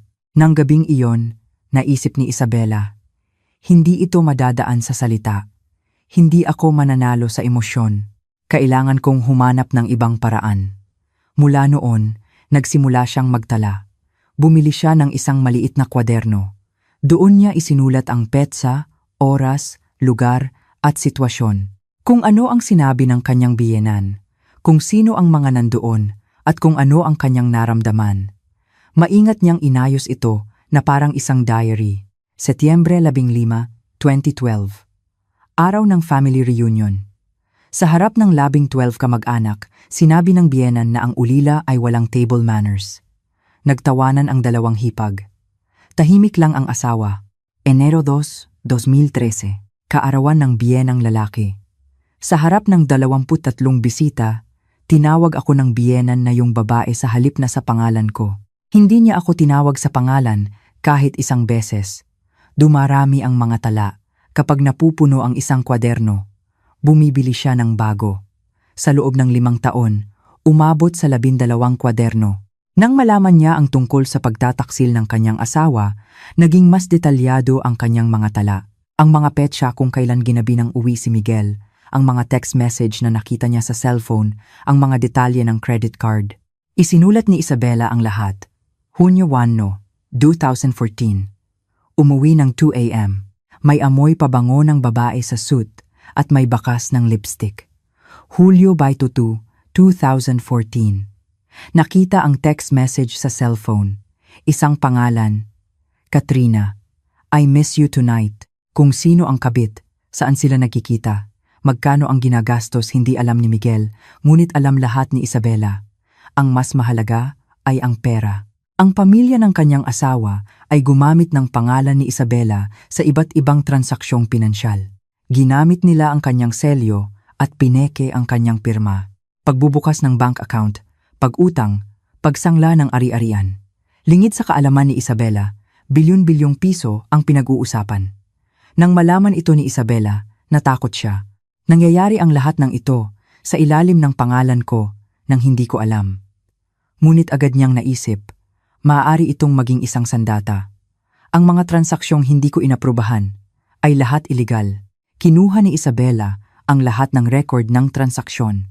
Pumunta siya sa bangko para kumuha ng kopya at pinakopyahan ang mga kontrata. Pinalaki niya ang bahagi ng selyo para hanapin ang mga bakas ng pamemeke at ikinumpara ang mga pirma. Akala ng pamilya ng kanyang asawa ay isa siyang tanga. Ngunit mas marami siyang alam kaysa sa kanila. Sa 8 taon ng kanilang pagsasama, nagpunta si Isabela sa isang abogado, sa unang tingin, para itong konsultasyon tungkol sa mana mula sa kanyang mga magulang. Ngunit mayroon siyang ibang layunin. Nanlaki ang mga mata ng abogado nang makita ang mga dokumentong dala ni Isabela. Seryosong kaso ito. Forgery, embezzlement, breach of trust. Pwede kayong magsampa ng kasong kriminal. Kaya natin itong labanan sa legal na paraan. Kumabog ang puso ni Isabela. May paraan. Kaya kong manalo. Mula noon, nagsimula siyang ayusin ang mga dokumento kasama ang abogado. Ang mga emosyonal na tala ay ginawang legal na ebidensya. Ang mga masasakit na salita ng kanyang biyenan ay palihim niyang ni-record. At ang pagtataksil ng kanyang asawa ay pinatunayan sa pamamagitan ng mga litrato, resibo ng hotel at credit card statements. Lahat ay unti-unting nabubuo na parang isang puzzle. Siyempre, hindi ito naging madali. Tao rin si Isabela. Isang gabi, nabigo siyang makuha ang kopya ng isang mahalagang kontrata. Biglang dumating ang kanyang biyenan at kinailangan niyang itago ang mga dokumento. Muntik na siyang mahuli. Nang gabing iyon, nagtago si Isabela sa banyo at umiyak buong gabi. Natakot siya. Paano kung mahuli ako? Anong gagawin nila sa akin? Paano ang mga anak ko? Nanginginig ang kanyang mga kamay. Gusto na niyang sumuko.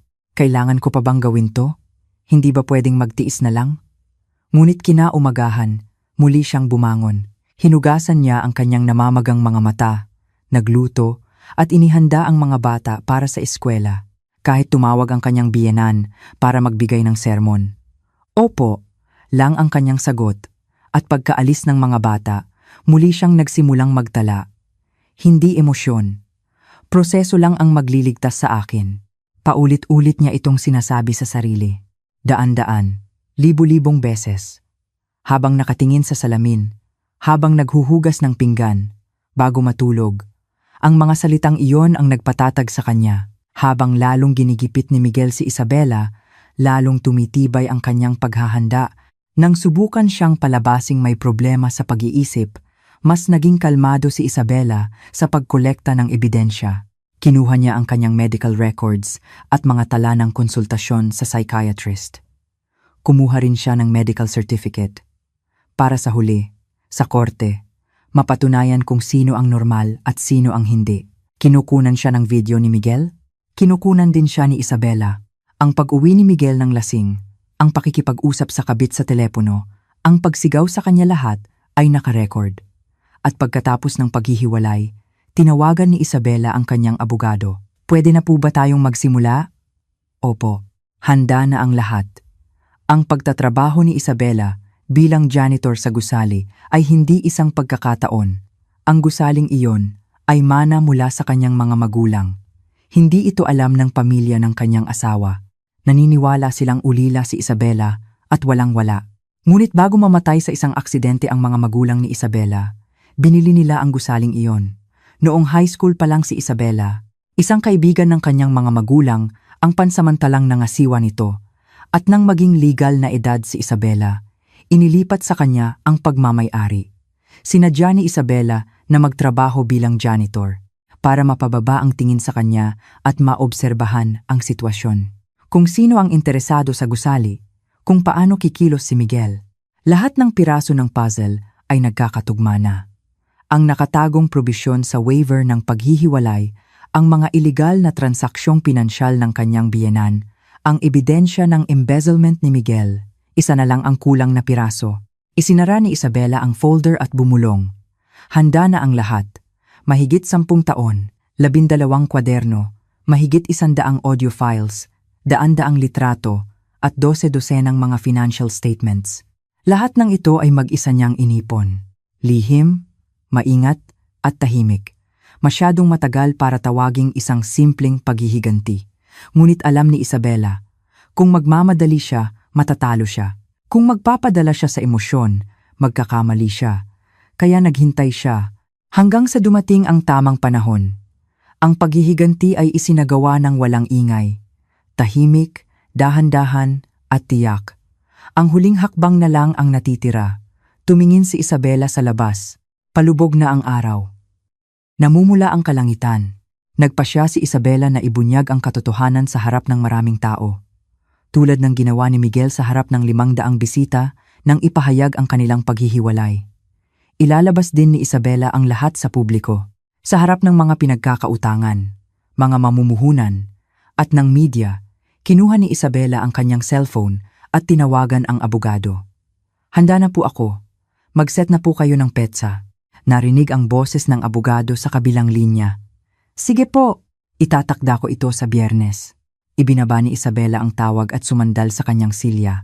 Kumakabog ang kanyang puso, hindi dahil sa takot, kundi dahil sa pananabik. Magsisimula na ang ikalawang yugto. Malapit na ang oras ng tunay na pagganti. Dumating ang Biyernes. Sa isang malaking conference hall ng isang hotel sa Maynila, mahigit 100 tao ang nagtipon. Mga pinagkakautangan, mga mamumuhunan, mga kinatawan mula sa mga bangko, at ilang mga mamamahayag. Ito ang araw ng creditors meeting ng kumpanya ni Miguel Montenegro. Nakaupo si Miguel sa pinakaunang hilera. Maputla ang kanyang mukha at may maitim na bilog sa ilalim ng kanyang mga mata. Sa tabi niya ay ang kanyang abogado, ngunit hindi rin maganda ang ekspresyon nito. Alam nilang pareho na hindi maganda ang sitwasyon. Kinuha ng tagapagsalita ang mikropono. Ngayong araw, mayroon tayong isang espesyal na panauhin. Siya po ang kinatawan ng gusali kung saan nag-alok ng pamumuhunan si Mr. Miguel Montenegro. Nagliwanag ang mga mata ni Miguel. Kinatawan ng gusali? Hindi kaya? Bumukas ang pinto sa likod ng bulwagan. Ang tunog ng takong ay umalingaw-ngaw. Sabay-sabay na napalingon ang lahat. Isang babaeng nakasuot ng itim na business suit ang pumasok. Maayos ang pagkakatali ng kanyang buhok at may hawak siyang isang briefcase.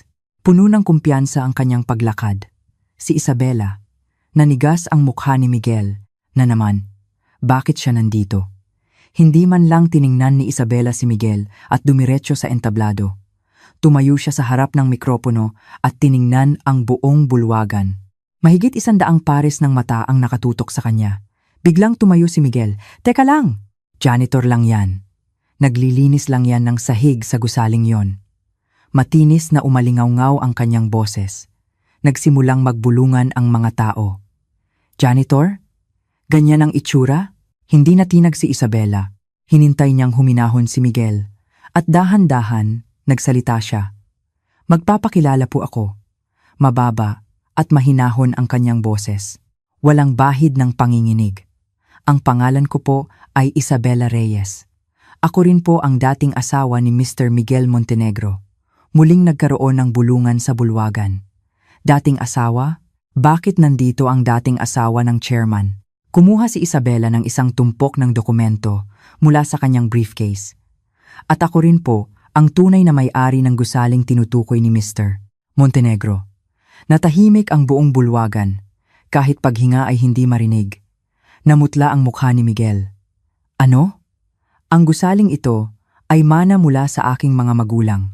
Itinaas ni Isabela ang isang dokumento, titulo ng lupa, patunay ng pagmamana, mga resibo ng buwis, lahat ng dokumento ay handa na. Ang mga magulang ko po ay namatay sa isang aksidente sa sasakyan noong ako'y high school pa lang. Isa sa mga iniwan nilang mana ay ang gusaling ito. Isang kaibigan po nila ang pansamantalang nangasiwa nito hanggang sa ako'y maging nasa hustong gulang. At 3 taon na po ang nakalipas mula ng formal na mailipat sa akin ang pagmamay-ari. Ipinakita ni Isabela ang mga dokumento isa-isa. Ang istruktura ng pagmamay-ari, ang relasyon sa pagmamana, ang sistema ng pamamahala, lahat ay legal at perpektong nakaayos. Sinadya ko pong magtrabaho bilang building assistant at janitor para personal na masubaybayan ang operasyon ng gusali. Iyon po kasi ang pinakamagandang posisyon para malaman ang lahat ng nangyayari sa ground level. Nagkaroon ng mga bulalas ng pagkamangha sa bulwagan. Ang janitor pala ang may-ari, ang dating asawa ng chairman ang may-ari ng gusali. Nagtinginan ang mga tao at nagbulungan. Grabe! Naloko tayo. Nagpanggap na janitor para magmanman. Hindi makatayo o makaupo si Miguel. Nanginginig ang kanyang mga binti. Blanko ang kanyang isipan. Ang gusaling yon, pag-aari ni Isabela, Ang ulilang walang-wala, sinungaling, nauutal na sabi ni Miguel. Walang-wala ang mga magulang ng babaeng yan? Puro utang ang iniwan nila. Mahinahong sumagot si Isabela. Iyan po siguro ang gusto ninyong paniwalaan sa pamilya nyo. Ngunit iba po ang katotohanan. Binili po ng mga magulang ko ang gusaling ito noong sila'y bata pa. Hindi po utang, kundi yaman ang kanilang iniwan. Ipinakita ni Isabela ang mga dokumento ng mana sa projector. Petsa, halaga, pirma lahat ay malinaw. Dahil po menor de edad ako noon, isang kaibigan ng aking mga magulang ang pansamantalang nangasiwa. At sinadya ko pong itago ang katotohanan ito. Dahil alam kong gagawa at gagawa ng paraan ang pamilya nyo para makuha ito. Sumama ang mukha ni Miguel. 10 taon silang nagsama at hindi niya ito nalaman? Itinago ito ng babaeng iyon? Nagpatuloy si Isabela. At ngayong araw, nais ko pong magbahagi ng isa pang bagay. Kumuha si Isabela ng isa pang tumpok ng dokumento. Mas makapal ito. Tungkol po ito sa mga problema sa pondo ng kumpanya ni Mr. Montenegro. Nanigas ang mukha ni Miguel. May masama siyang kutob. Sa loob po ng aming pagsasama, ginamit ni Mr. Montenegro ang aking pangalan nang walang pahintulot sa iba't ibang transaksyong pinansyal.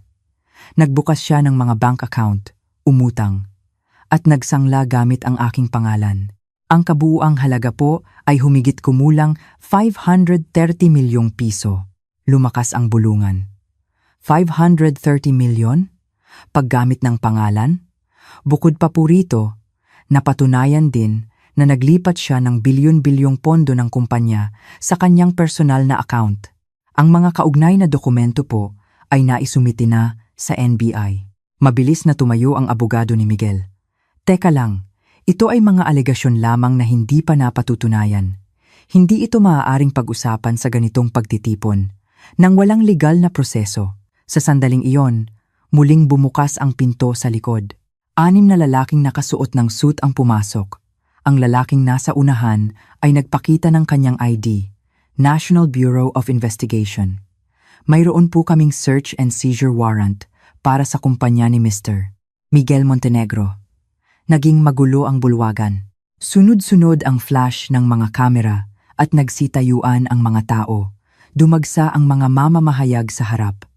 Mr. Montenegro, totoo po ba ang alegasyon ng embezzlement? Ano po ang masasabi niyo sa investigasyon ng NBI? Napaupo si Miguel. Nang hina ang kanyang mga binti. Hindi niya namalayang nagusot na ang kanyang suit. Hindi. Hindi maaari. Paano? Mabilis na lumapit ang kanyang abogado. Sir, kailangan niyo pong kumalma. Huwag po kayong magsalita. Ngunit tila wala na sa sarili si Miguel. Madilim ang kanyang paningin. Paano nangyari to?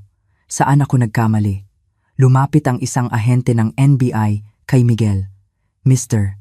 Miguel Montenegro, kailangan po kayong sumama para sa investigasyon kaugnay ng mga kasong embezzlement at breach of trust. Teka, wala akong ginawang masama. Nagkakamali lang kayo.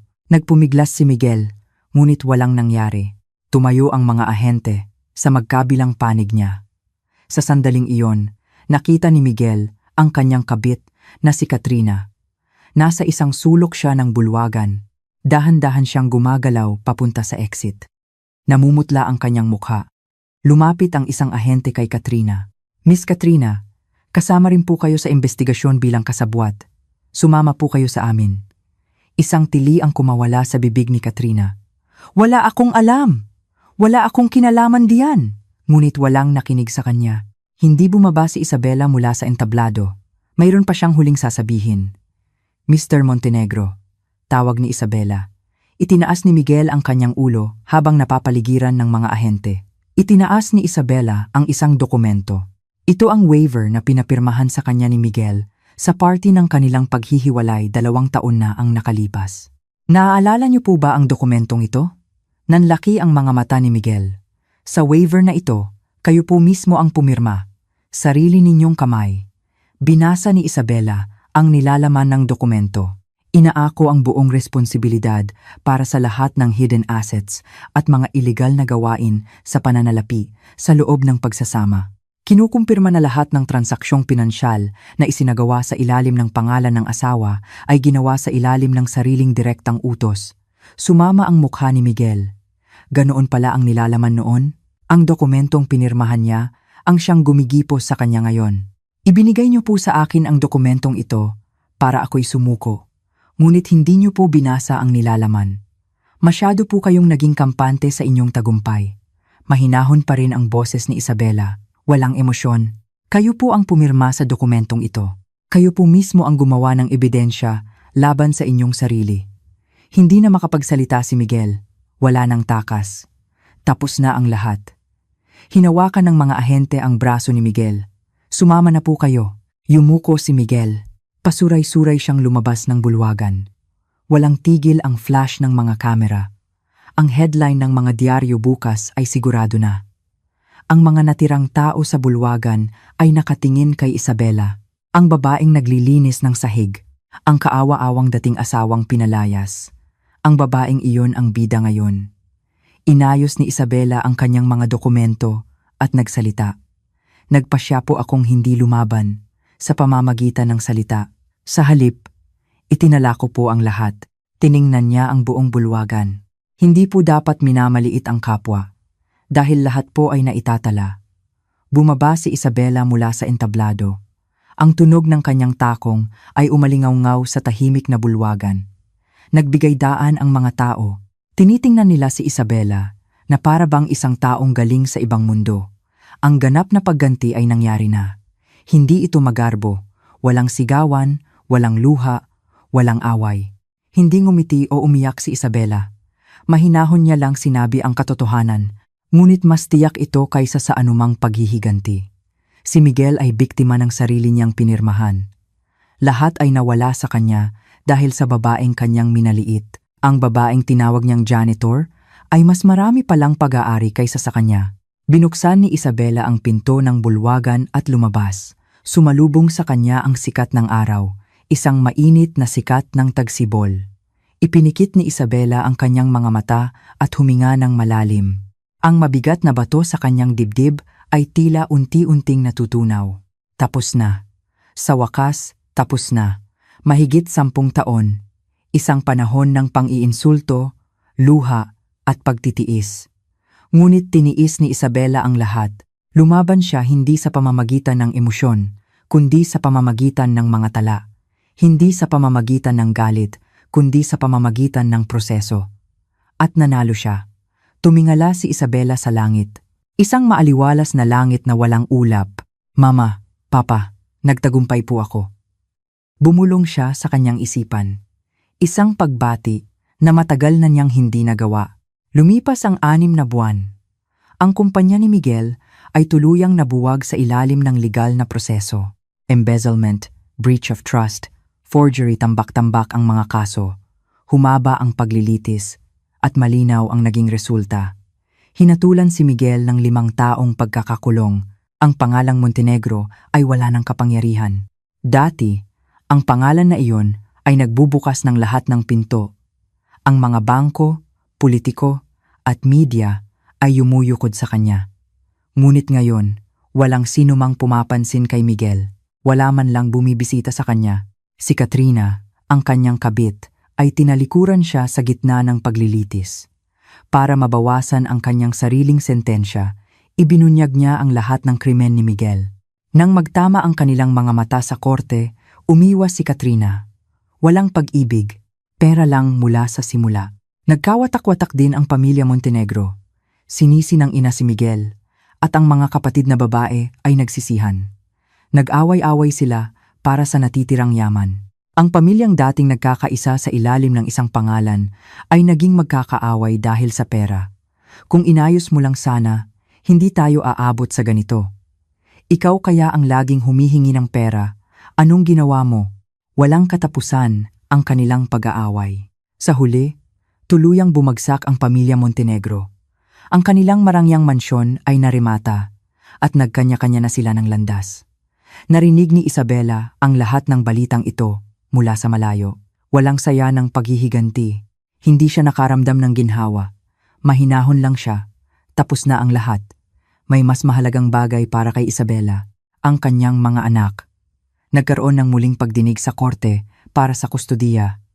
Ang kustudiyang pilit na inagaw ni Miguel, ang probisyong pinirmahan ni Isabela noong sila'y naghiwalay, lahat ay muling sinuri. Napatunayang ginawa ang pagpirma sa ilalim ng pamimilit, ang resulta ay isang ganap na tagumpay para kay Isabela. Ang probisyong nagbabawal sa kanyang makita ang mga anak ay pinawalang bisa ng batas. Muli siyang naging ina sa kanyang mga anak. Sa araw ng kanilang pagkikita, naghintay si Isabela sa labas ng paaralan. Halos sumabog ang kanyang puso. Mahigit 2 taon. Gaano na kaya kalaki ang mga anak niya? Naaalala pa kaya nila ako? Hindi kaya sila nagtanim ng sama ng loob? Bumukas ang gate ng paaralan. Nagsilabasan ang mga bata. Nanlaki ang mga mata ni Isabela habang hinahanap ang kanyang mga anak. Mama! Unang nakita ni Isabela ang kanyang anak na si Angela. Sa edad na 12, malaki na ang itangkad ni Angela. Humaba ang kanyang buhok at nawala na ang kanyang pagiging bata. Ngunit ang pagtakbo niya, palapit habang tinatawag ang kanyang ina, ay tulad pa rin ng isang bata. Sumunod na tumakbo ang 10 taong gulang na si Marco. Lumilipad ang kanyang bag, ngunit hindi niya ito ininda. Tumakbo ang 2 bata papunta kay Isabela. Lumuhod si Isabela at niyakap ang kanyang mga anak. Mainit. Gaano niya na-miss ang init na ito. Hindi tumigil ang kanyang mga luha. Sorry. Sorry kung natagalan si Mama. Sorry. Dapat mas maaga akong bumalik. Hinaplos ni Angela ang likod ni Isabela. Kailan pa siya lumaki ng ganito? Lalong bumuhos ang luha ni Isabela. Okay lang, Mama. Alam naming babalik ka. Araw-araw kaming naghintay. Talaga? Oo. Kapag tinatanong ng mga kaklase ko kung nasaan ang mama ko, sinasabi ko, malayo lang ang pinuntahan ng mama ko, pero siguradong babalik siya. Nanikip ang dibdib ni Isabela. Gaano kaya nahirapan ang batang ito? Hinigpitan ni Marco ang hawak sa damit ni Isabela. Mahigpit. Mama, hindi ka na aalis, di ba?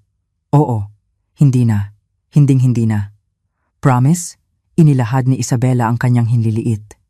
Ikinawit ni Marco ang kanyang hinliliit. Ikinawit din ni Angela ang sa kanya. Promise. Matagal silang nanatiling ganoon. Tinitingnan sila ng mga dumadaan, ngunit wala silang pakialam. Sa sandaling iyon, sila lang 3 ang nasa mundo. Ang mahigit 2 taong paghihintay ay sa wakas ay natapos na. Lumipat si Isabela kasama ang kanyang mga anak sa isang bagong apartment. Hindi ito malaki, ngunit maaraw.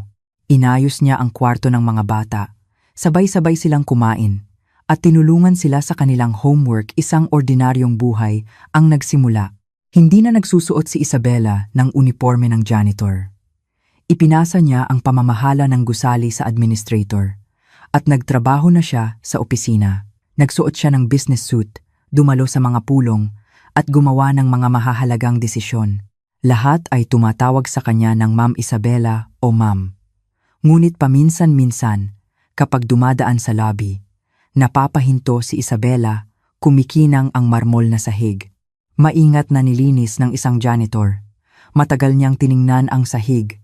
2 taon na ang nakalipas. Lumuhod si Isabela sa sahig na iyon at naglampaso.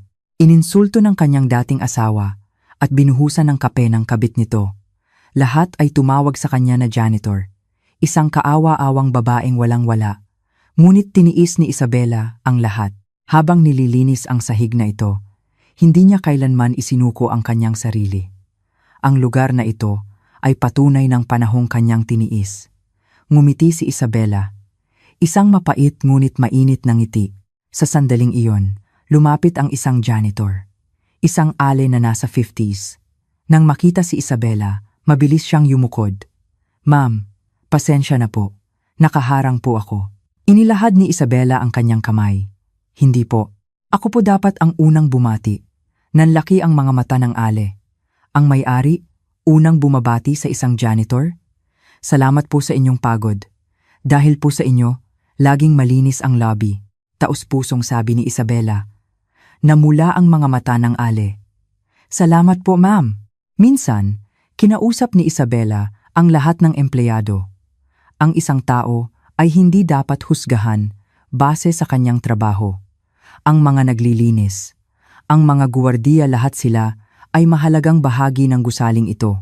Ang sinumang mambastos sa kanila ay walang karapatang magtrabaho dito. Isinabuhay ni Isabela ang mga salitang iyon. Siya ang unang bumabati sa lahat at sinisikap niyang alalahanin ang kanilang mga pangalan. Ang respetong hindi niya natanggap noon, gusto niyang ibigay sa iba. Pagsapit ng gabi, umuupo si Isabela kasama ang kanyang mga anak sa hapagkainan. Walang espesyal na ulam, ngunit hindi nauubos ang tawanan. Mama, sa school kanina. Mama, may sasabihin din ako.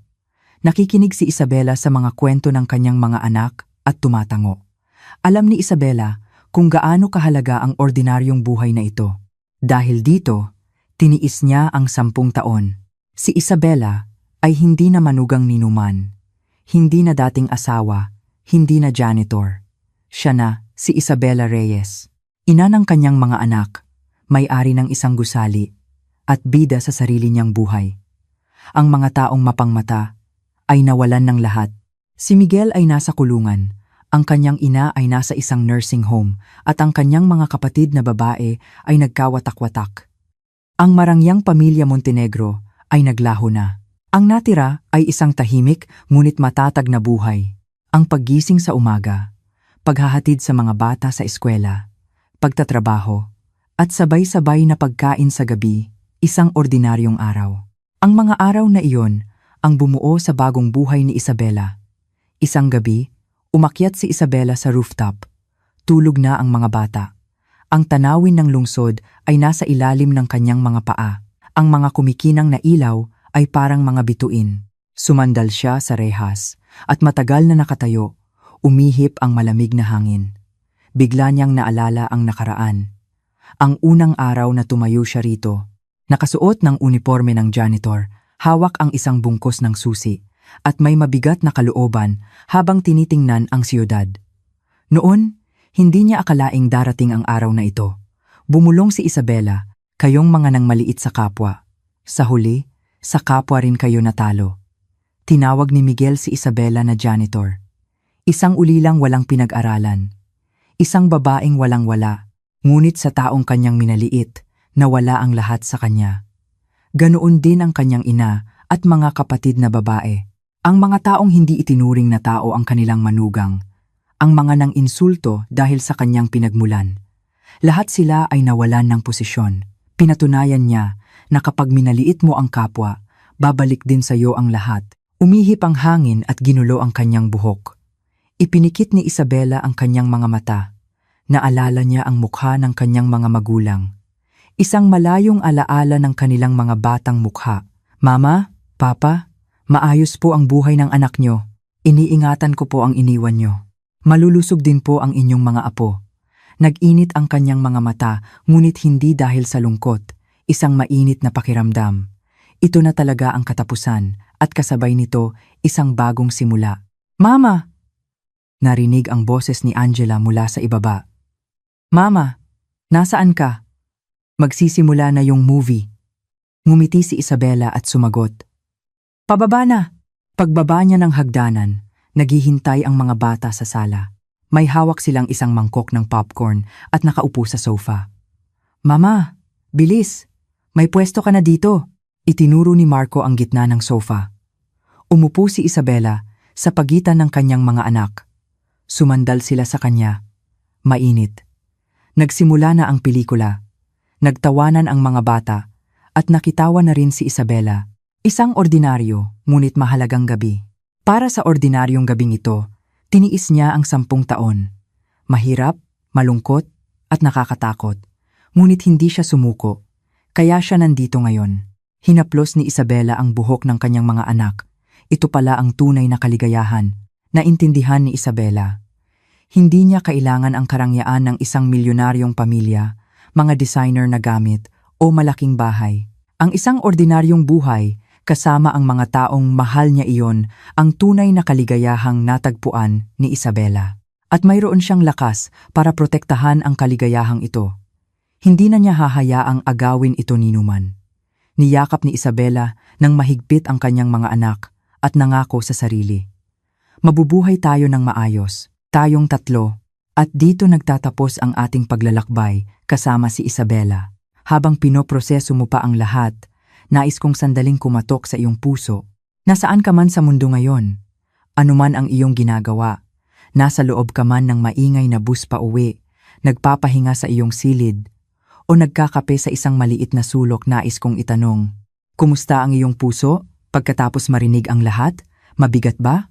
Gumaan? O baka naman napuno ng panibagong pag-asa?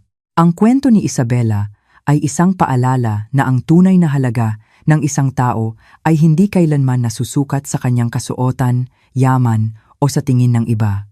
Ito ay nasusukat sa tibay ng kanyang kalooban kapag sinusubok ng panahon. Ang tunay na lakas ay hindi laging maingay. Minsan, ito ay ang tahimik na pagtitiis, ang matiyagang pag-iipon ng katotohanan, at ang hindi pagsuko kahit pakiramdam mo ay nag-iisa ka na sa buong mundo. Dalangin ko na sa bawat pagsubok na iyong hinaharap, maalala mo na sa loob mo ay may isang lakas na hindi kayang sirain ni numan. Naway lagi mong mahanap ang respeto para sa bawat taong iyong nakakasalubong, at higit sa lahat, naway makamtan mo ang kapayapaan at kaligayahang tunay na nararapat para sa iyo. Hanggang sa susunod na kwento, mula sa iyong kaibigan at tagapagsalaysay.